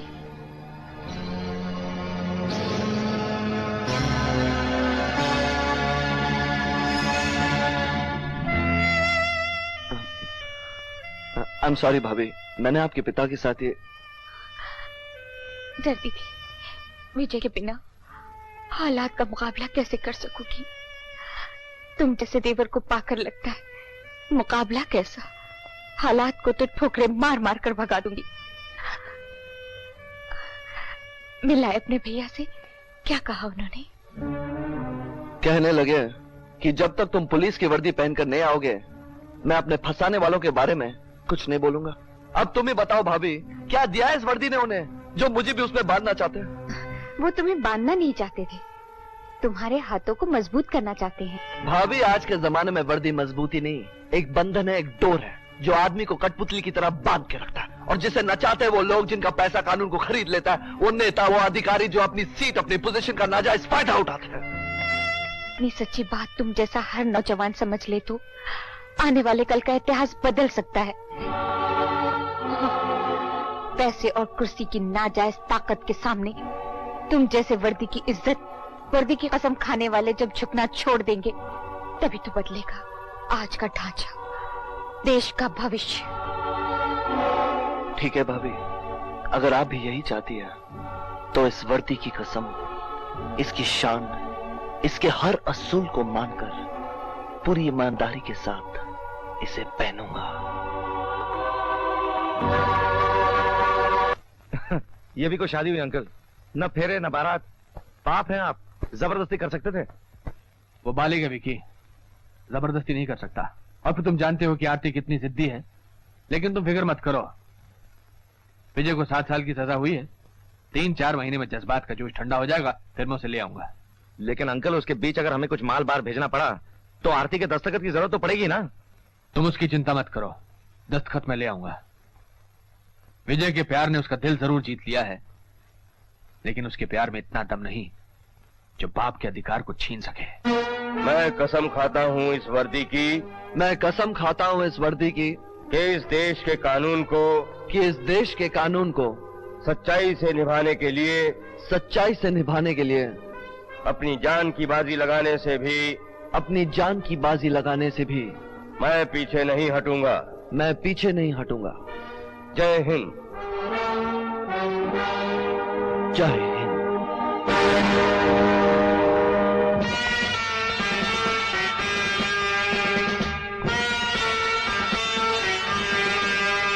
भैया, आज हमारे पुरखों की आत्मा तेरे शरीर पर यह वर्दी देखकर खुशी से झूम उठी होगी।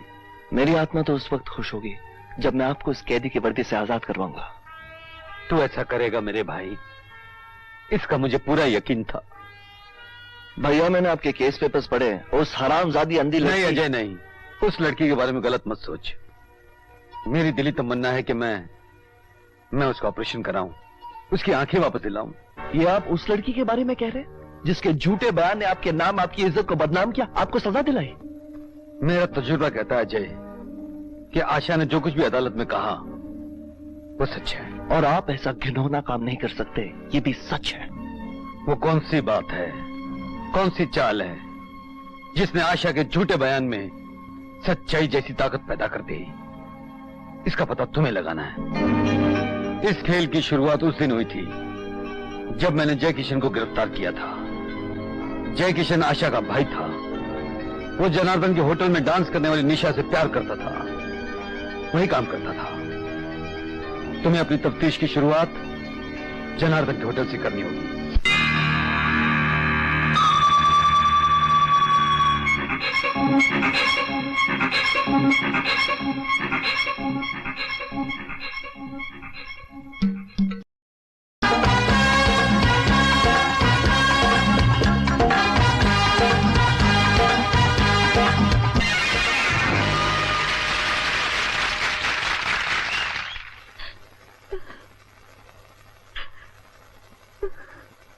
पूजा।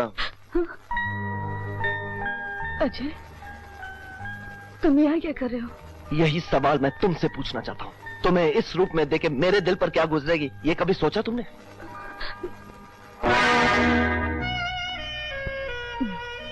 मेरा तुम्हारा ऐसा तो कोई रिश्ता नहीं जो मैं तुम्हारे दिल के बारे में सोचूं। पूजा, हम दोनों एक कॉलेज में पढ़े लिखे, साथ उठे बैठे। इसका मतलब ये नहीं कि तुम मेरी जाती जिंदगी में दखल दो। तुम्हारा दिमाग तो खराब नहीं हो गया? ये तुम कह रही हो? तुम जो मेरे प्यार का दम भरती थी, तुम जो मेरा प्यार, और तुमसे कॉलेज में तो ऐसे पास टाइम चलते ही रहते हैं। तुम इतना सीरियस हो जाओगे ये मैं सोच भी नहीं सकती थी। पूजा, ये तुम क्या कह रही हो? क्या बात है मिस पूजा? कुछ नहीं जनार्दन साहब, ये मेरे कॉलेज के साथी हैं और बेचारे किसी गलतफहमी का शिकार हो गए हैं। हाँ। क्यों इंस्पेक्टर, गलतफहमी दूर हो या नहीं? सिर्फ गलतफहमी ही नहीं, बहुत कुछ दूर हो गया। थैंक यू मिस पूजा।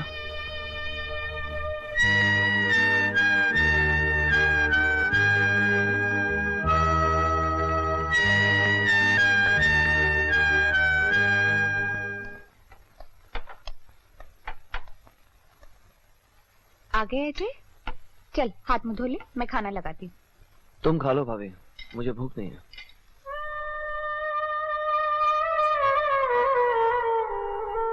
भूख नहीं है? हाँ? क्या बात है, तेरी तबीयत तो ठीक है? मैं बिल्कुल ठीक हूँ भाभी, मुझे अकेला छोड़ दो। ए, क्या हुआ? बता ना क्या हुआ? तुझे मेरी सौगत, तेरे भैया की सौगत। भाभी, क्या प्यार भी एक खेल होता है? क्या दिल भी धोखा देते हैं? एक तुम हो जिसने प्यार के लिए अपना सब कुछ कुर्बान कर दिया, और एक वो है जो प्यार को टाइम पास करने का खेल समझती है। कौन है वो? वो मैं हूँ भाभी जी। मैं अजय के साथ कॉलेज में पढ़ती थी और इनसे प्यार करती हूँ, मगर इन्होंने ये जानने की भी कोशिश नहीं की कि मैं होटल में डांसर बनकर क्यों नाच रही हूँ, इनके प्यार को खेल क्यों कह रही हूँ। लेकिन तुमने ये सब किया क्यों? क्योंकि मुझे अपनी बहन के कातिल की तलाश थी। क्या? तुम्हारी बहन? हाँ भाभी, मेरी बड़ी बहन निशा, जो उस क्लब में डांसर थी। जब मैं कॉलेज से आई तो मुझे पता चला कि उसका खून कैसे हुआ, और उस दिन मैंने कसम खाई कि जिसने भी मेरी बहन का खून किया है मैं उसे जिंदा नहीं छोड़ूंगी। मैंने तुम्हारे प्यार का मजाक इसलिए उड़ाया ताकि जनार्दन को हम दोनों के संबंध के बारे में पता ना चले, नहीं तो मुझे नौकरी से निकाल देता। तो क्या तुम्हारी बहन की मौत में जनार्दन का हाथ है? ये तो मैं नहीं जानती, लेकिन जनार्दन बहुत बदमाश आदमी है और उसके ताल्लुकात अंडरवर्ल्ड के लोगों से हैं। अजीब इत्तेफाक है, मेरे भैया उसी केस की इंक्वायरी करने गए थे जब उन्हें फंसाया गया था। तुम्हारे भैया? इंस्पेक्टर विजय, जिन्होंने उस अंधी लड़की के साथ? ये झूठा इल्जाम है, उन्होंने ऐसा कुछ नहीं किया। लेकिन आशा तो कसम खाकर कह रही थी कि... वो कौन सा झूठ है जिसने आशा की कसम में सच्चाई जैसी मजबूती भर दी? इसी राज को मैं जानना चाहता हूँ, और इस सच्चाई की झलक तो सिर्फ आशा दे सकती है। लेकिन आशा तो भैया के नाम से नफरत करती है, इसलिए मेरा उससे मिलना ठीक नहीं होगा।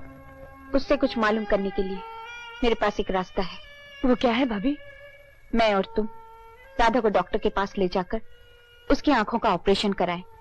जब ऑपरेशन कामयाब हो जाए तो वो हमें अपना मानकर शायद कुछ ऐसी बात बता दे जिससे तुम्हारी बहन के कातिल और विजय को फंसाने वाले का पता मिल सके। भाभी ठीक कहती है पूजा। कलकत्ता से बहुत बड़े आंखों के डॉक्टर बैनर्जी आए हुए हैं जो शेरटन होटल में ठहरे हैं। मैं कल ही उनसे अपॉइंटमेंट लेता हूँ। तुम और भाभी आशा को लेकर वहां चली जाओ। आशा की आंखों की रोशनी हम सबको रोशनी दे सकती है। पेशेंट का नाम? मिस आशा। बैठिए। सुनिए, आरती नाम की कोई औरत हमें पूछने तो नहीं आई? जी नहीं। चलो बैठो। ये आरती कौन है? सोशल वर्कर है। ये समझो कि मेरी बड़ी बहन जैसी है, और तुम्हारे इस इलाज का खर्चा भी वही उठाने वाली है। डॉक्टर बनर्जी कौन से रूम में है? 302। Thank you. हम सब यहाँ जमा हुए, इकट्ठा हो रहे हैं, कहीं पुलिस को शक तो नहीं हो जाएगा? ऐसा कुछ नहीं होगा, डोंट वरी। अच्छा,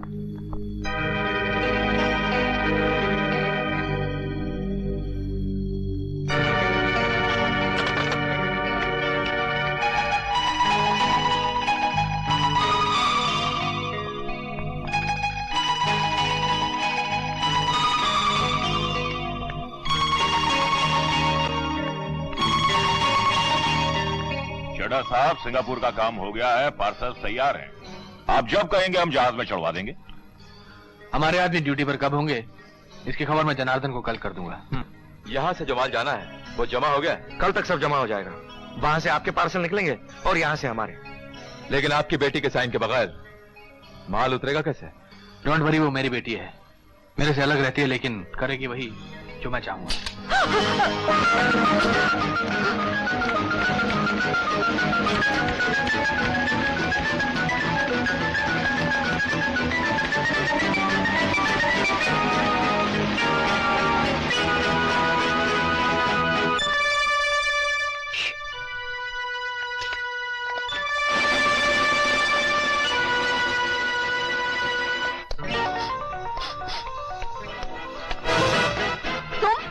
जेल से छूट गए, तुम्हारी वर्दी ने तुम्हें बचा लिया, लेकिन मैं तुम्हें जिंदा नहीं छोड़ूंगी। अरे क्या बकवास करती हो, छोड़ो मुझे।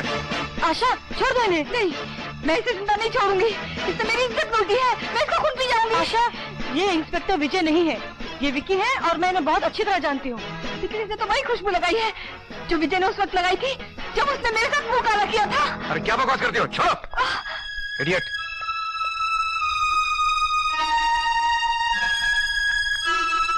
क्या विकी की खुशबू पर उसने भैया को पुकारा? हाँ अजय, वो कह रहे थे कि उस हादसे के समय विजय भैया ने भी सेम खुशबू लगाई थी।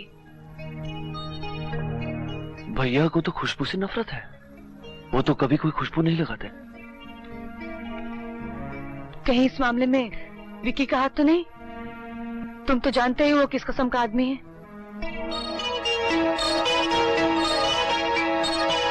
खुशबू पहचान लेने का मतलब ये नहीं कि उस अंधी के बयान पर कानून तुम्हें गिरफ्तार कर ले। नहीं अंकल, मुझे इंस्पेक्टर अजय की चिंता है। मुझे मालूम हो चुका है कि उस अंधी का डॉक्टर से उसी ने अपॉइंटमेंट लिया था। हो सकता है उस अंधी को कुछ बातें याद आ जाएं जो अजय को बता दे और वो उन बातों के जरिए मुझ तक पहुंचाए। उसका एक ही उपाय है, उस अंधी की मौत। और मेरे विचार से जनार्दन ये काम आसानी से कर पाएगा। इस काम के लिए जनार्दन को कहने की जरूरत नहीं है। ये छोटा सा काम मेरा आदमी हीरा कर देगा।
बोल, तुझे किसने भेजा? आशा को मारने क्यों आया था?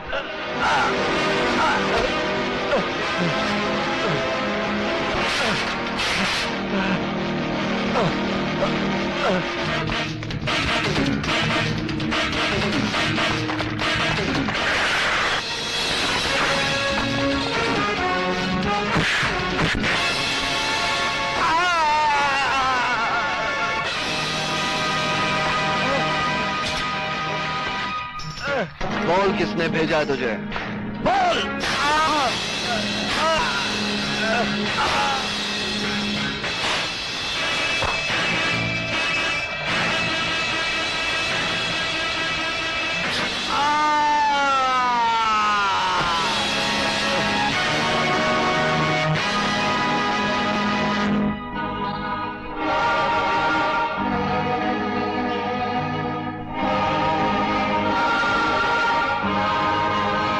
लेकिन अजय, एक पुलिस वाले को इस तरह कानून हाथ में लेने का कोई हक नहीं है। मैंने कानून को हाथ में नहीं लिया सर। अगर मैं ये सब नहीं करता तो एक बेसहारा बेकसूर अंधी लड़की को जान से मार दिया जाता। इस बात का क्या सबूत है कि वो आशा को मारने आया था? क्योंकि आशा ने विकी की खुशबू को पहचान लिया था। घबराकर विकी ने आशा को जान से मारने की कोशिश की। Sir, I want arrest warrant for mister Vicky right now. Vicky ने आशा को मरवाना चाहा सर, इस बात का हमारे पास कोई ठोस सबूत नहीं है। हो सकता है आशा और हीरा में कोई पुरानी दुश्मनी हो। इंस्पेक्टर राकेश मेहरा, सुबह आशा ने खुशबू पहचान ली, शाम को उसे जान से मरवाने की कोशिश की गई। अगर आशा और हीरा की कोई पुरानी दुश्मनी होती तो वो उसे बहुत पहले से खत्म कर सकता था। ये दलील बन सकती है, सबूत नहीं जिसके बिना पर एक बड़े नेता के बेटे को गिरफ्तार किया जाए। पेपर वाले ऑपोजिशन पार्टी के लोग हंगामा मचा देंगे सर। राइट। मैं समझता हूँ राकेश बिल्कुल ठीक कह रहा है। हमारे पास ऐसा कोई सबूत नहीं है जिसके बिना पर हम विकी के खिलाफ एक्शन ले सकें। अंडरस्टैंड?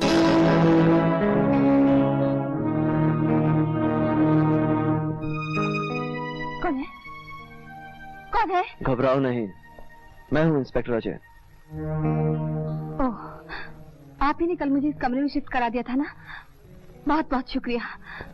अगर आप ऐसा ना करते तो वो आदमी मुझे जान से मार डालता। कुछ पता चला कौन था वो? उसका नाम था हीरा और वो एक गुंडा था। लेकिन वो तुम्हें मारना क्यों चाहता था? कुछ समझ में नहीं आता। मेरे ख्याल से उसे उसी आदमी ने भेजा था जिसने तुम्हें बर्बाद किया। वो तो इंस्पेक्टर विजय था। उस आदमी को क्यों भूल रहे हो जिसे कल तुमने विजय समझा, जो खुशबू लगाए हुए था? हो सकता है इंस्पेक्टर विजय जैसी खुशबू वो भी लगाता हो। तुम देख नहीं सकती, तुम्हें जो कहा गया तुमने समझा, लेकिन ऐसा भी हो सकता है कि ऐसे ही खुशबू इस्तेमाल करने वाले ने इंस्पेक्टर की वर्दी पहनकर तुम्हें बर्बाद किया। ऐसा कैसे हो सकता है? ऐसा हुआ है क्योंकि इंस्पेक्टर विजय कभी कोई खुशबू इस्तेमाल नहीं करते और ये सब जानते हैं। हे भगवान, अगर ऐसा हुआ है तो मैं अपने आप को कभी माफ नहीं कर पाऊंगी। खुशबू के अलावा तुम मुझे और कोई ऐसी बात बता सकती हो जिससे मुझे सच्चाई तक पहुंचने में मदद मिले? ऐसी कोई बात? हाँ इंस्पेक्टर साहब, जो हवलदार मुझे पकड़ कर ले गया था, उसकी कलाई मैंने पकड़ी थी। थोड़ा मोटा था। अगर वो कलाई फिर से मेरे हाथ में आ जाए तो उसे मैं पहचान सकती हूँ।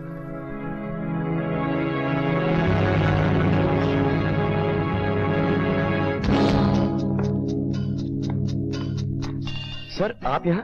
यस। सब ठीक तो है ना? इन लोगों को क्यों इकट्ठा किया है? इनमें से एक हवलदार वो है जो आशा को वहां लेके गया था जहां उसकी इज्जत लूटी गई। आशा उसे पहचानती है? आशा ने उसकी कलाई पकड़ी थी और आशा का कहना है कि उसकी कलाई पकड़कर उसे पहचान सकती है। बड़ी अजीब बात है।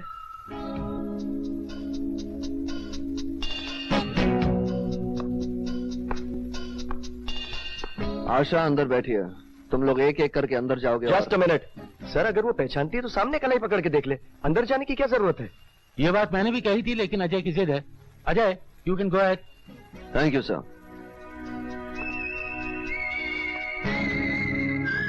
तुम अंदर जाओ। लो बहन।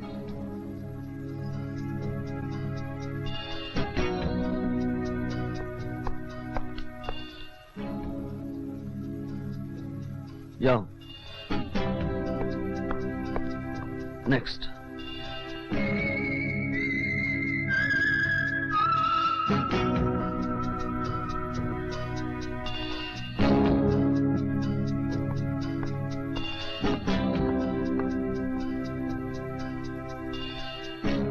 जाओ।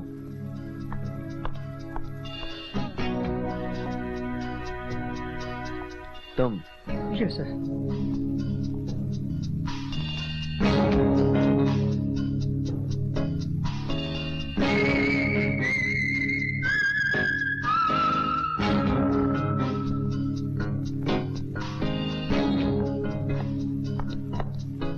हो गया सर। ठहरो। यही है सर। नहीं सर, ये झूठ है सर। अगर यह झूठ है तो तूने आशा के हाथ में अपनी कलाई क्यों नहीं दी? मैंने कलाई दिखाई है सर। झूठ बोलता है। नहीं सर। बिना आशा से पूछे तुम ये कैसे कह सकते हो कि इसने कलाई नहीं दी? इसलिए कि मैंने आशा की उंगलियों पर स्याही लगाई थी, जिसका निशान इन दोनों की कलाई पर है, लेकिन इसकी कलाई पर नहीं। मैंने आशा को अंदर इसलिए बिठाया था ताकि इसके दिल का चोर इसे कलाई देने से रोक दे और मैं इसे पकड़ लूं। बोल, तू उसे ले गया था कि नहीं?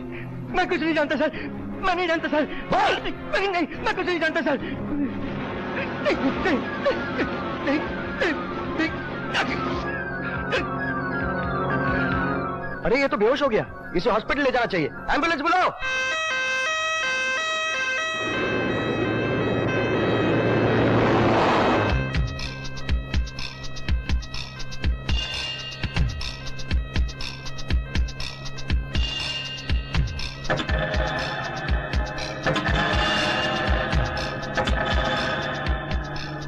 मेरा रिवॉल्वर निकाल कर भाग जाओ।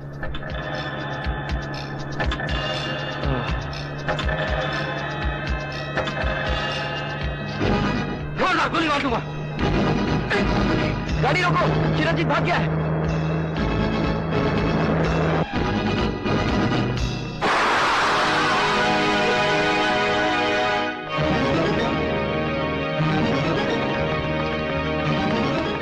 क्या हुआ?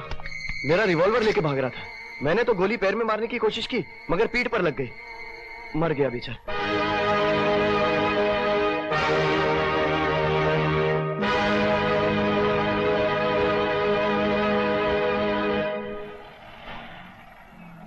ऑटो। सलाम मैम साहब। सलाम। आप बाजार जा रही हैं? हाँ, बाजार जा रही हूँ। आरती, तुमसे एक जरूरी बात करनी है। आओ गाड़ी में बैठो। आओ ना।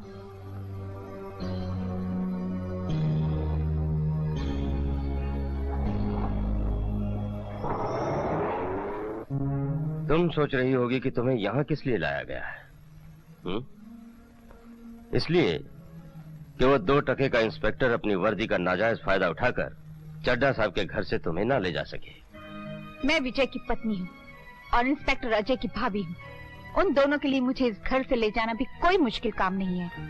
इस घर की तरफ कानून का कोई आदमी तो क्या, खुद कानून नजर उठाकर नहीं देख सकता, क्योंकि यहाँ कानून बनाया जाता है और कानून तोड़ा जाता है। चड्ढा साहब, आओ बेटी, आओ ना बेटी, ये तुम्हारा अपना ही घर है, यहाँ तुम्हें कोई परेशानी नहीं होगी। आप बाप होके बेटी के दुश्मन क्यों बन रहे हैं? क्योंकि बेटी बेवकूफ है। दौलत और ताकत दुनिया में सबसे बड़ी चीज है। दौलत कमाना मुझे आता है और नेता परशुराम की बहू बनाकर ताकत भी मेरी मुट्ठी में होगी। साहब, मेमसा तो घर पर नहीं है। कहाँ गई? अपने डैडी के साथ गाड़ी में गई हैं। ये तो अच्छा हुआ चड्ढा साहब कि चिरंजीत मेरा इशारा समझ गया और चक्कर खा के गिर गया, वरना इंस्पेक्टर अजय उससे मेरा और विकी का नाम जरूर उगलवा लेता। भाई राकेश, तुमने बहुत होशियारी का काम किया है। ये लो 50,000 रुपया इनाम के तौर पर। शुक्रिया सर, आपने पहली बार घर आने का मौका दिया, ये क्या कम बात है। अच्छा, तुम्हें चलूं सर? अरे भाई, पहली बार घर पर आए हो, बिना ड्रिंक लिए कैसे जा सकते हो? Come on, have a drink with me. Very good, cheers. साहब, इंस्पेक्टर अजय साहब आपसे मिलना चाहते हैं। ये यहाँ कैसे आ गया?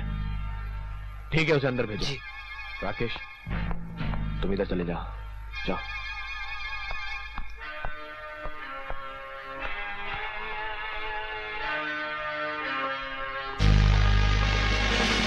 यहाँ क्यों आए हो? मेरी भाभी कहाँ है? आरती? वो क्या यहाँ आने वाली थी? सुबह वो आपके साथ आपकी गाड़ी में गई थी, इस बात का गवाह है मेरे पास। गवाह की जरूरत तब पड़े जब मैं इनकार करूं। वो मेरे साथ गाड़ी में बैठी जरूर थी, लेकिन मार्केट के पास उतर गई थी। झूठ बोल रहे हो आप।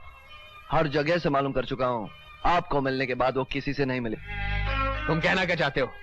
एक बाप ने अपनी बेटी को किडनैप किया है? किडनैप तो नहीं, लेकिन अपनी जिद पूरी करने के लिए एक बाप ने अपनी बेटी को छुपा जरूर दिया है। इंस्पेक्टर अजय, ऐसा बेहुदा इल्जाम लगाने के बदले में मैं ऊपर वालों से तुम्हारी शिकायत कर सकता हूँ, और तुम्हें भी अपने भाई की तरह इस वर्दी से हाथ धोना पड़ेगा। वर्दी से मैं हाथ धोने के लिए तैयार हूँ, लेकिन इतना जरूर याद रखिएगा कि अगर मेरी भाभी को किसी ने जरा सी भी तकलीफ दी तो मैं उसकी ऐसी धुलाई करूंगा कि वो जिंदगी भर याद रखेगा। Got it? एक मिनट। इंस्पेक्टर अजय, मेरी बेटी तुम्हारे घर पर थी, उसकी जिम्मेदारी तुम पर थी। अगर उसको कुछ हो गया तो मैं तुम सबका जीना हराम कर दूंगा।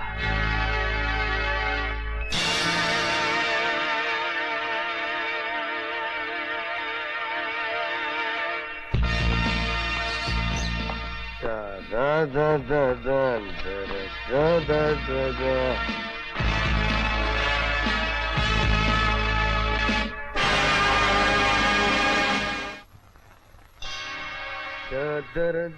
पापा, बबलू स्कूल जाने के लिए तैयार है। शाबाश बेटा, जाने से पहले एक पप्पी दे दो।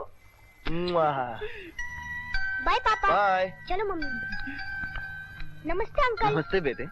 अरे भाई साहब, आप बाहर क्यों खड़े हैं? बस यूं ही छुप छुप कर बाप बेटे का प्यार देख रहा था। बहुत लाड करते हैं ना इसे। लाड? इसके बिना तो उनको चैन ही नहीं आता। उनका बस चले तो इसको स्कूल में ही ना भेजे, 24 घंटे अपने साथ में ही रखें। ये तो जान है उनकी। अच्छा भाई साहब, मैं चलती हूँ, आप अंदर जाइए ना।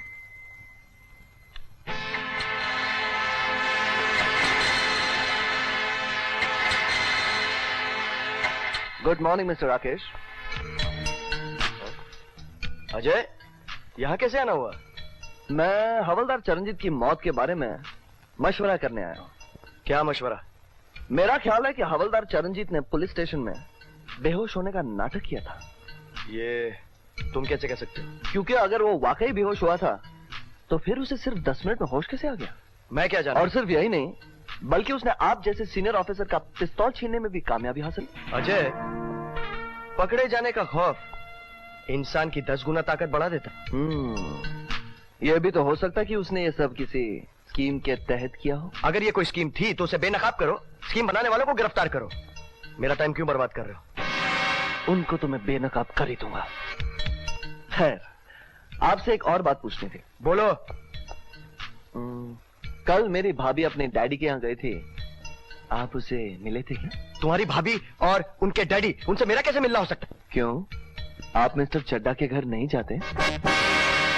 अब तक तो नहीं गया। अगर मैं कहूं कि आप झूठ बोल रहे हो? अजय, तुम अपनी औकात से बढ़ रहे हो। ये तुम्हारी कॉलेज की जिंदगी नहीं है।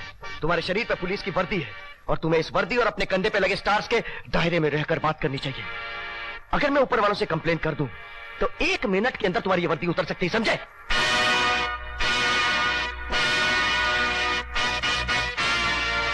Now get out.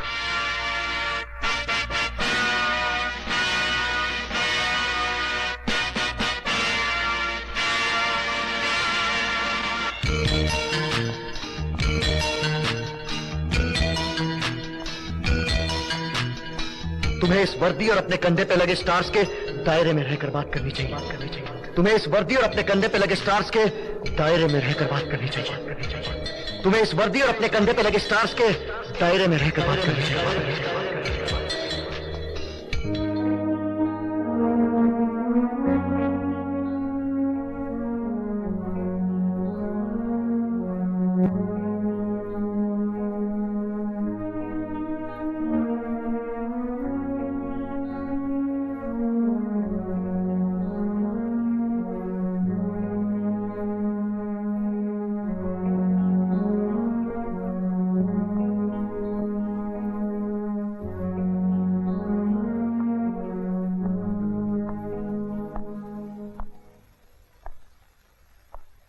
आपने मुझे बुलाया सर?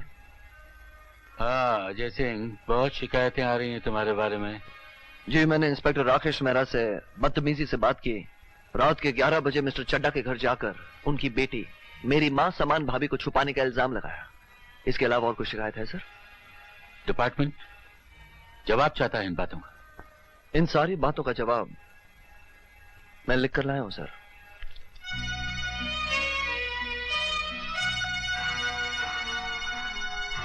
ये क्या है? Yes sir, my resignation. मैं पुलिस की नौकरी छोड़ रहा हूं। तुम पागल तो नहीं हो गए? मैं बिल्कुल होश और हवास में हूं सर। अगर जिंदगी रही तो फिर मिलेंगे। Good bye. ये तुमने क्या किया? जिस वर्दी को पहनते वक्त तुमने अपने भाई को छुड़ाने की कसम खाई थी, उसे ही उतार दिया। आज के जमाने में वर्दी वर्दी नहीं, खाकी कपड़ों का सिलाया गया कफन बन चुकी है, जिसके पहनने वाले मुर्दों से भी बदतर हो चुके हैं। और वो ड्यूटी, वो कसम जो तुमने वर्दी पहनते वक्त खाई थी? मैंने हर कदम पर उस कसम को निभाने की कोशिश की, कानून के दायरे में रहकर अपने भाई को बचाने के लिए सबूत हासिल किए, लेकिन मेरे सीनियर, वर्दी पहनने वाले, वर्दी की कसम खाने वाले मेरे रास्ते में रुकावट बन गए। मैंने अपने भाई को बेगुनाह साबित करने की कसम वर्दी की कसम से पहले खाई थी। उस कसम को निभाना मेरा पहला धर्म है और उसे मैं निभाऊंगा किसी भी कीमत पर। हेलो बबलू। अरे अंकल, आपने दाढ़ी क्यों बढ़ा ली?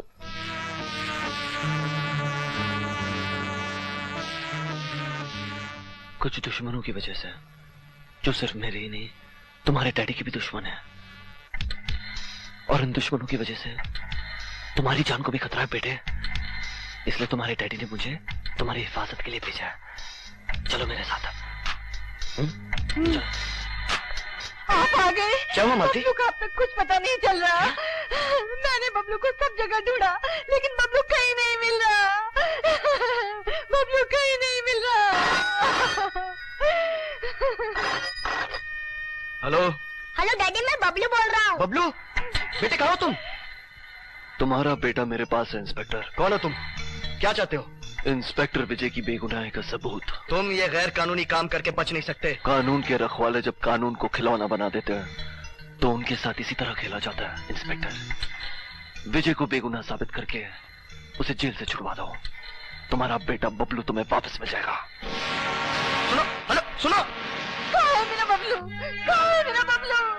मेरा बबलू मुझे चाहिए। मेरा बबलू, मेरा बबलू।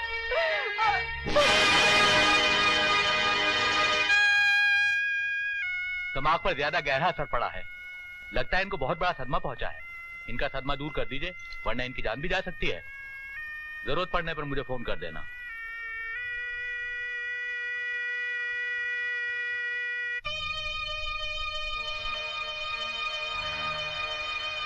देख लिया राकेश मेहरा, अपनी काली करतूतों का नतीजा, या कुछ और पाप करने बाकी है? एक बेसहारा अंधी लड़की की इज्जत लुटवा दी, ईमानदार पुलिस इंस्पेक्टर विजय सिंह को जेल करवा दी, हवलदार चरणजीत को अपने हाथों से मार दिया। इन सब की सजा इसी संसार में मिलेगी, लेकिन तुम्हें नहीं, तुम्हारी बीवी और बच्चे को, तुम्हारी बीवी और बच्चे को।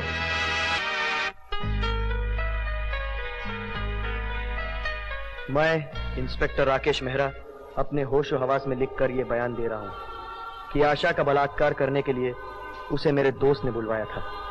आशा को बुलाने हवलदार चरणजीत गया था। मेरे दोस्त ने इंस्पेक्टर की वर्दी पहनी और विजय बनकर उसकी इज्जत लूटी ताकि विजय फंस जाए। मैं अपने दोस्त का नाम कानून को नहीं बता सकता, विजय बेगुनाह है। इंस्पेक्टर राकेश हम लोगों के बारे में क्या क्या जानता है? आपके बारे में वो कुछ नहीं जानता है, लेकिन वो ये तो जानता है कि इंस्पेक्टर की वर्दी पहनकर मैंने उस अंधी की इज्जत लूटी थी। कमिश्नर को भेजी हुई चिट्ठी में ऐसी कोई बात नहीं लिखी है। जो ये बता सकता है कि विजय अपराधी नहीं है, वो ये भी बता सकता है कि असली अपराधी कौन है। मैंने जनार्दन को कह दिया है, उसके आदमी राकेश को ढूंढ रहे हैं, पता लगते इन्फॉर्म कर देंगे। तो जनार्दन के साथ साथ मैं भी उस कुत्ते राकेश की तलाश करता हूं। पता नहीं ये राकेश ने ऐसा क्यों किया। मुबारक हो विजय, मुबारक हो। आशा रेप केस से न सिर्फ तुम बरी किए जा रहे हो, बल्कि वापस अपनी नौकरी पर बहाल किए जा रहे हो। ये रही तुम्हारी वर्दी। ये सब कैसे हुआ सर? इंस्पेक्टर राकेश मेहरा के बयान के बिना पर। घबराओ नहीं, बाकी बातें मैं तुम्हें रास्ते में बताऊंगा, पहले तुम अपनी वर्दी पहन लो।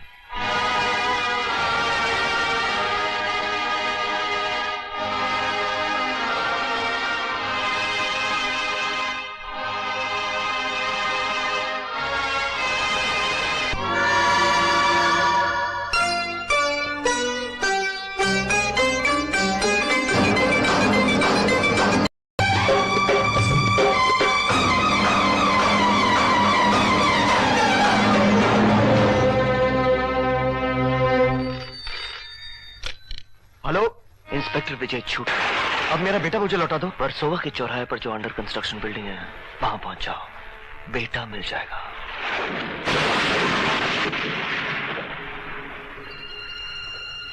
बबलू! अच्छा बबलू तुम जाओ। हाँ? बेटा बबलू! डैडी! बेटे तू ठीक तो है ना? तुझे कुछ हुआ तो नहीं? तू घबराए तो नहीं ना?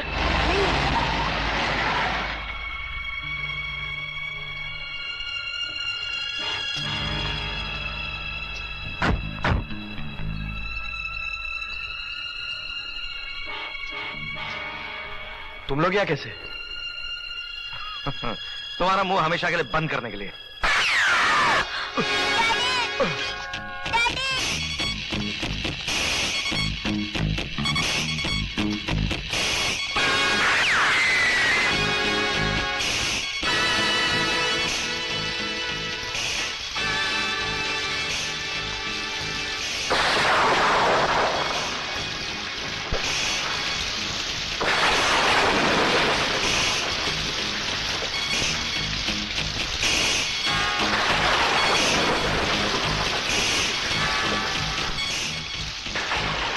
उधर नहीं है ना? आजा, यहाँ दिखते हैं, आजा।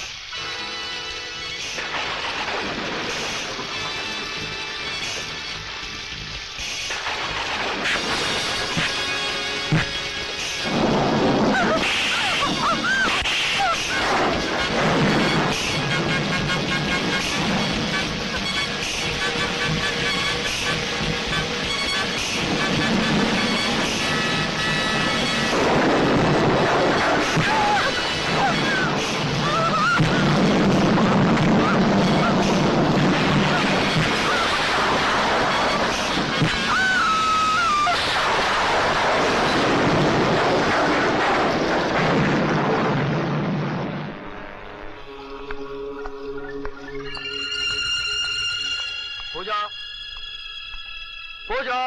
अंकल! अंकल! अरे बबलू, पूजा कहाँ? पूजा! पूजा!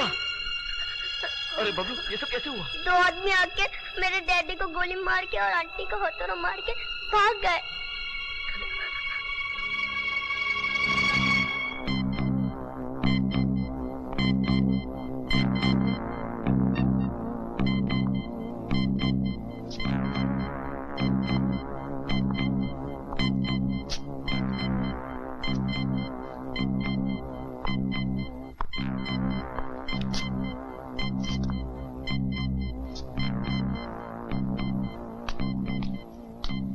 डॉक्टर साहब, पूजा कैसी है?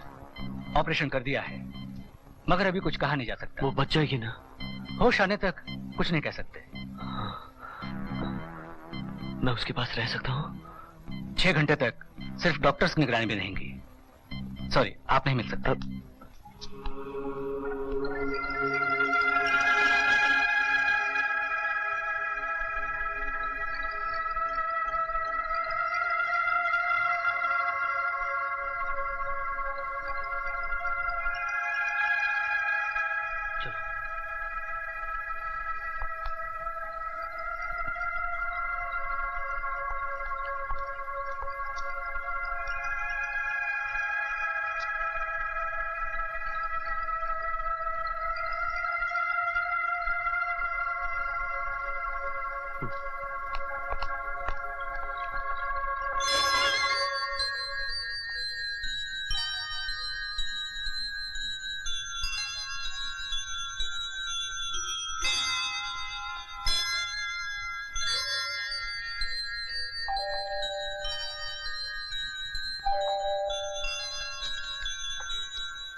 बबलू, मेरे बेटे,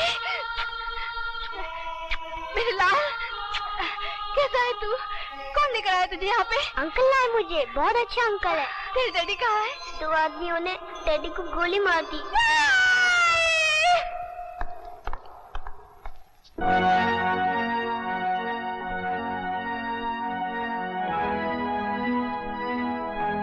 आजादी मुबारक हो भैया। क्या वाकई ये आजादी मुबारकबाद के काबिल है? क्यों नहीं, ये जीत है आपकी सच्चाई की, आपके विश्वास की। सच्चाई की जीत तुम कह सकते हो, लेकिन विश्वास की जीत तब होती अगर तुम वर्दी पहनकर मुझे ये वर्दी वापस दिलाते। तुमने वर्दी की उतारी अजय।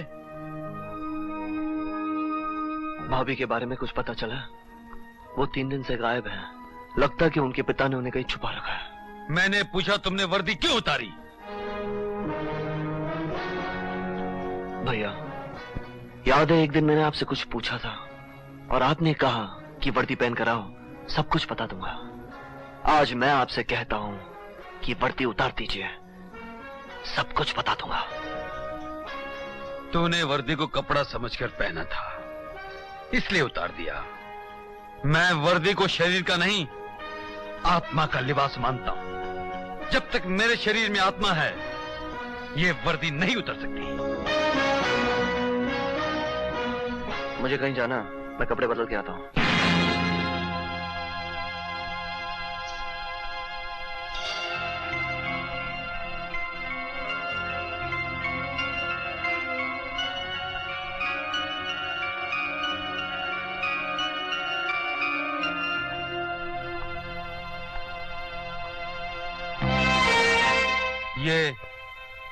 ये खून मेरा नहीं है। जानता हूं, लेकिन दूसरे का खून तेरे कपड़ों पर देखकर मेरे दिल पर क्या गुजरेगी, ये कभी सोचा है तूने? ये खून किसी दूसरे का नहीं, आपकी होने वाली बहू का है, जो इस वक्त अस्पताल में जिंदगी और मौत की जंग लड़ रही है। इस जंग का जिम्मेदार कौन है? मेरा कर्तव्य, मेरा फर्ज।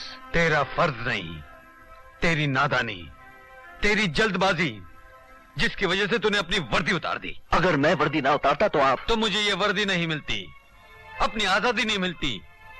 अरे पगले, मैं सच्चाई की ज्योत के सहारे सारी जिंदगी सजा के अंधेरों से लड़ सकता था। तूने मेरे हाथ में आजादी की तलवार तो दे दी, लेकिन मेरे हाथ काट दिए। मुझे कानून की नजरों में बेगुनाह साबित तो कर दिया, लेकिन खुद गैर कानूनी काम कर बैठा। मैंने कोई गैर कानूनी काम नहीं किया, मैंने तो सिर्फ आज के कानून का नाजायज फायदा उठाने वालों को सजा दी है।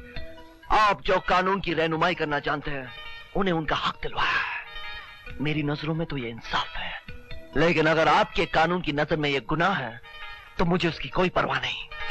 अजय, अजय, अजय दरवाजा खोलो। अजय ये क्या पागल बने? अजय!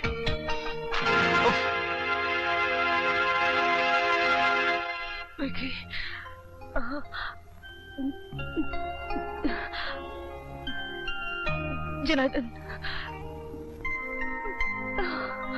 पूजा। अजय,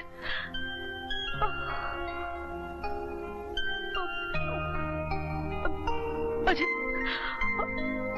विक्की, जनार्दन, मुझे बाहर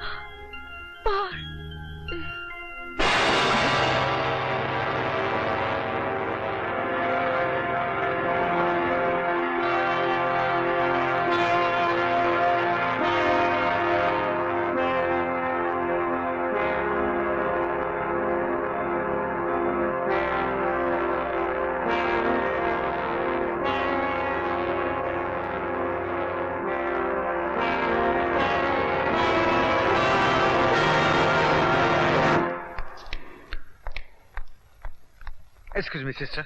जी? पूजा कौन सी कमरे में है? She is dead. और अजय जो उसे लेकर आया था? वो 1 मिनट पहले चले गए। चले गए।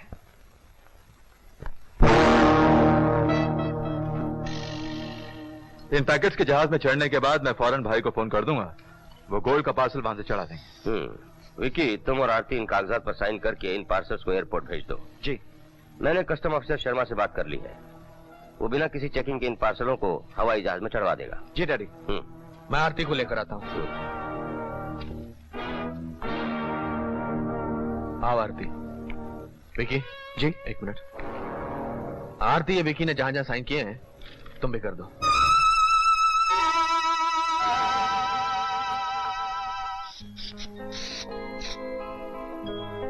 विकी, अपना परफ्यूम देना। परफ्यूम? Oh sure.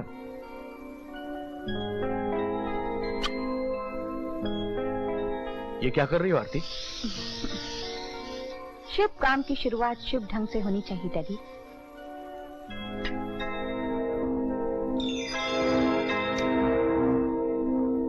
आरती!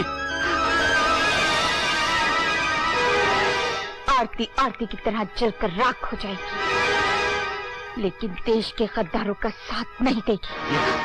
ये क्या पागलपन है? ये पागलपन नहीं, सच्चाई की वो ताकत है जो विजय जैसे सच्चे इंसान की पत्नी में हो सकती है, आप जैसे देश के गद्दार की बेटी में नहीं। बकवास! ये तमाचा नहीं डैडी, इनाम है जो सच के आत्मविश्वास को और भी बढ़ाता है। अजीब पागल बेटी है आपकी चड्ढा साहब। हाँ, होते हैं, ऐसे भी पागल लोग होते हैं अपने देश में, क्या करें। इसका सिर्फ एक ही इलाज है नेताजी, आरती की शादी जल्द से जल्द विकी के साथ करा दी जाए। पत्नी बनने के बाद वो हर बात मानने पर मजबूर हो जाएगी। लेकिन चड्ढा साहब, जब तक उसका हाथ ठीक नहीं हो जाता वो साइन नहीं कर सकती, और जब तक वो साइन नहीं करेगी ये माल नहीं जा सकता। माल जाएगा जनार्दन, वैसे भी ये पैकेट्स ज्यादा दिन इनके घर पे नहीं रह सकते। नेता है ना, तुम्हारा भाई कल सोना लेकर स्मगलिंग के रास्ते से यहाँ रात को आएगा। ओके, ये चरस और अफीम के पैकेट साथ ले जाएगा। अपने भाई को फोन करता हूँ। हेलो भाई, तुम दरिया के रास्ते सामान लेकर आ जाओ। प्लान क्यों चेंज किया, कोई खतरा है क्या? खतरा नहीं, मजबूरी है भाई। चड्ढा की लड़की ने अपना हाथ जला लिया है, साइन नहीं कर सकती। खैर, जब तुम आ जाओगे तब सब बातें होंगी। मैंने सुना है कि इंस्पेक्टर विजय जेल से छूट कर आ गया है। हाँ, और उसके भाई अजय ने इंस्पेक्टर राकेश को सच बोलने पे मजबूर कर दिया। लेकिन मैंने और विकी ने राकेश और अजय की प्रेमिका पूजा का खून करके ऐसा बदला लिया है कि वो जिंदगी भर याद रखेगा साला। Okay, bye bye. तुम्हारा भाई भी तुमसे की हुई इन आखिरी बातों को उसी तरह याद रखेगा जिस तरह मुझे पूजा की मौत याद है। ये हथौड़ा याद है? इस हथौड़े पर तेरी मौत की मोहर लग चुकी है।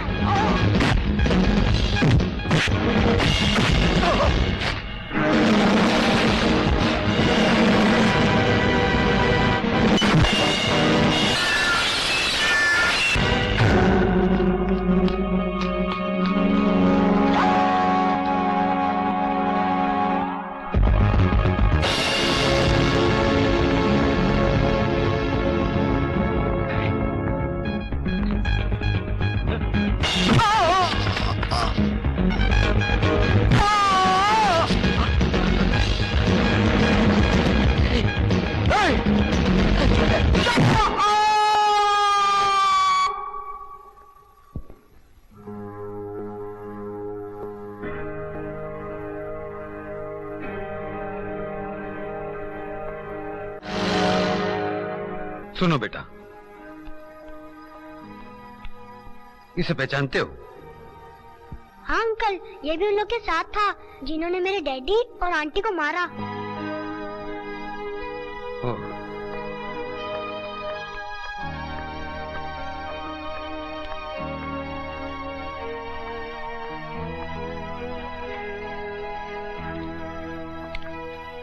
इनमें से कोई था? हाँ अंकल, ये भी था।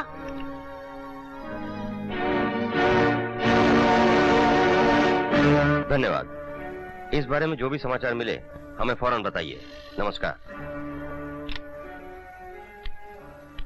जनार्दन का खून अजय ने किया है।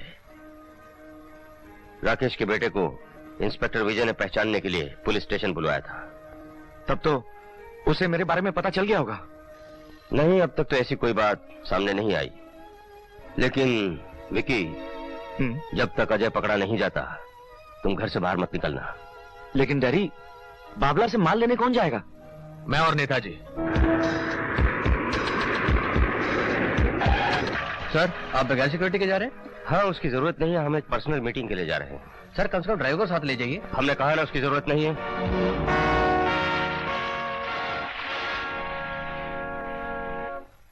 जनार्दन नहीं आया? क्या बात है, आप लोग चुप क्यों हैं? मेरा भाई कहाँ है? अजय ने उसका खून कर दिया। अजय,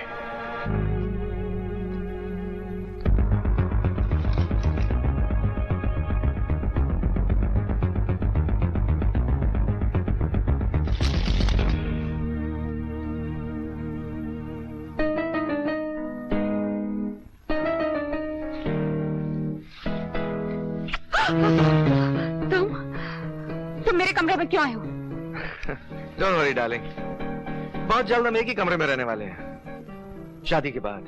शर्म नहीं आती किसी की पत्नी से ऐसी बात करते हुए? पत्नी? पत्नी तो वो कहलाती है जिसकी शादी हुई हो, और तुम, हम जानते हैं कि तुम शबनम की बूंद की तरह एकदम कुंवारी हो। खबरदार जो मुझे हाथ लगाया। तुम हाथ लगाने की बात कर रही हो जाने मन, हम तो तिल से तिल लगाने आए हैं। छोड़ दो मुझे।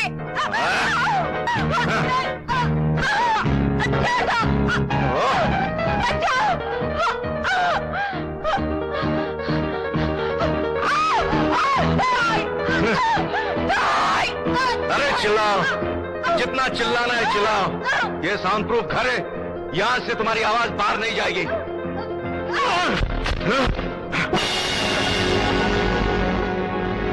अंदर की आवाज भले बाहर न जाए, मौत 1000 बंद दरवाजों से भी अंदर पहुंच जाती है।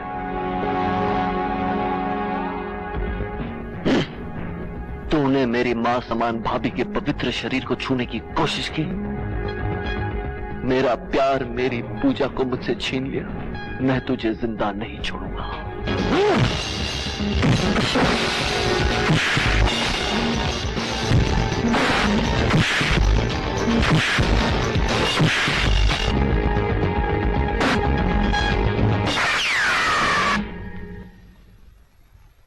नेता परशुराम, अगर तुमने जरा सी भी हरकत करने की कोशिश की तो दूसरी गोली तुम्हारे सीने के पार कर दी जाएगी। मेरे सीने को छलनी करने से पहले अपने इस पापी बेटे के शरीर को छलनी कीजिए, जिसने इस देवी की इज्जत लूटने की कोशिश की, जिसने जनार्दन के साथ मिलकर मेरी पूजा का खून किया। हाँ, मेरे बेटे ने जो भी कुछ किया उसे कोई साबित नहीं कर सकता, लेकिन नेता परशुराम के घर में घुसने के लिए मैं तुम्हें गोली मार दूं या जनार्दन के खून के जुर्म में फांसी पर लटका दूं? ये मेरे भाई का कातिल है। मैं इसे तड़पा तड़पा कर अपने हाथों से मारूंगा।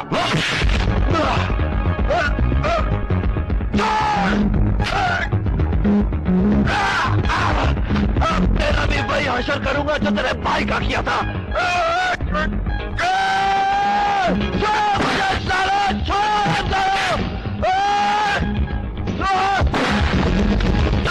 कोई नहीं बचेगा।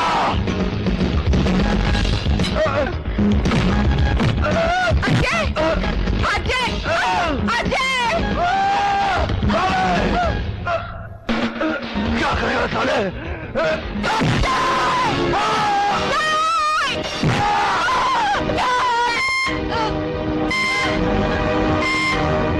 जाओ सब लोग, रुक जाओ।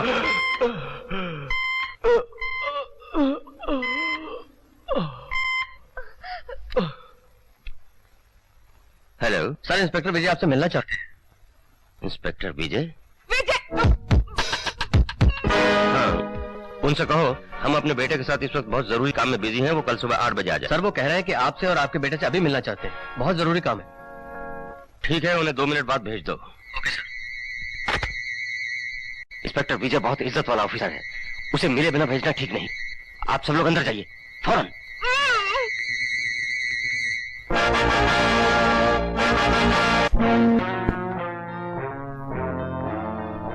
आओ इंस्पेक्टर साहब आओ। देखो हम तुम्हें सिर्फ 2 मिनट दे सकते हैं। मैं आपके बेटे को अपनी निगरानी में लेना चाहता हूँ। क्यों? क्योंकि इसकी जान को खतरा है। किससे? मेरे भाई अजय से। आपके भाई के साथ मेरे बेटे की क्या दुश्मनी हो सकती है? दुश्मनी की वजह आपका बेटा बेहतर बता सकता है।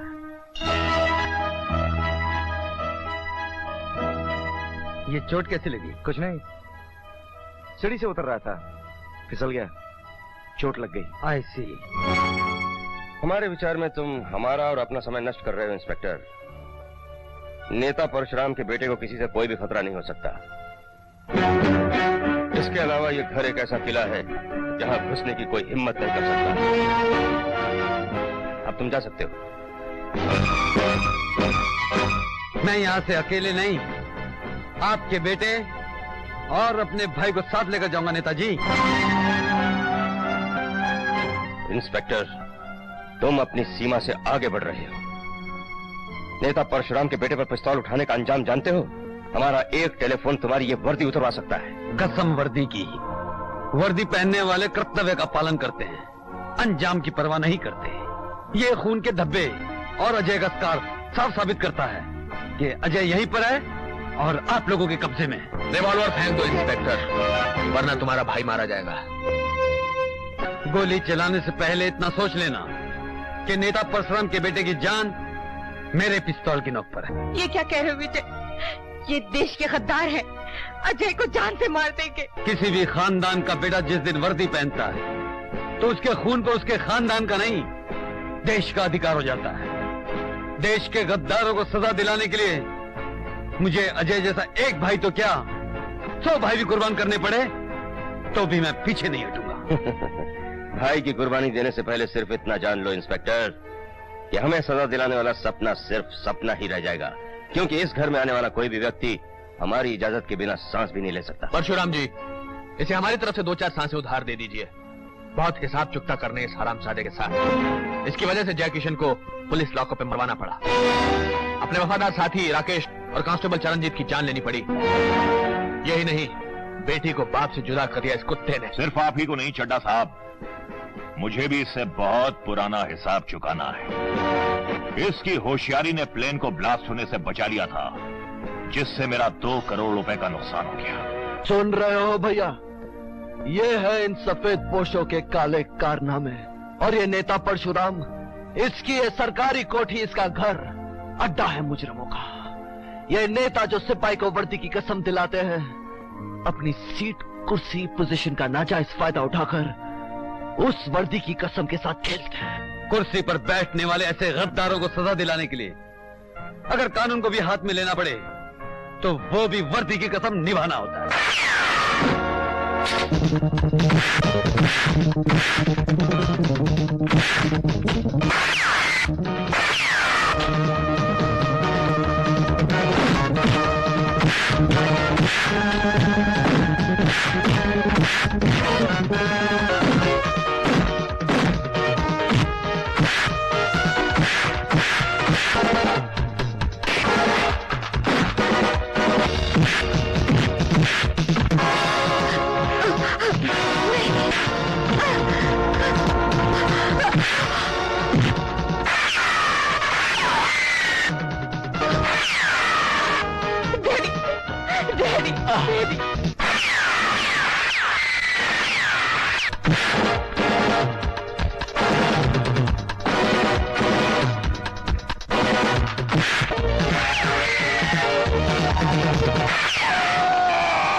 अजय अजय अजय अजय आंख में आंसू मत आने देना भैया।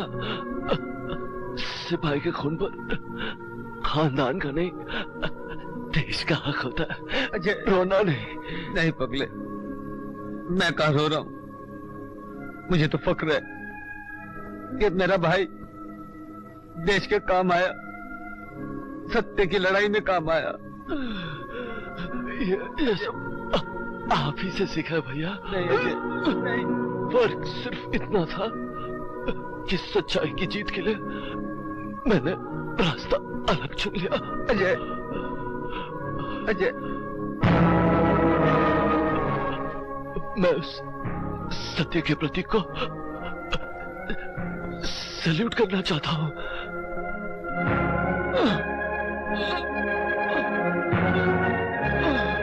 अजय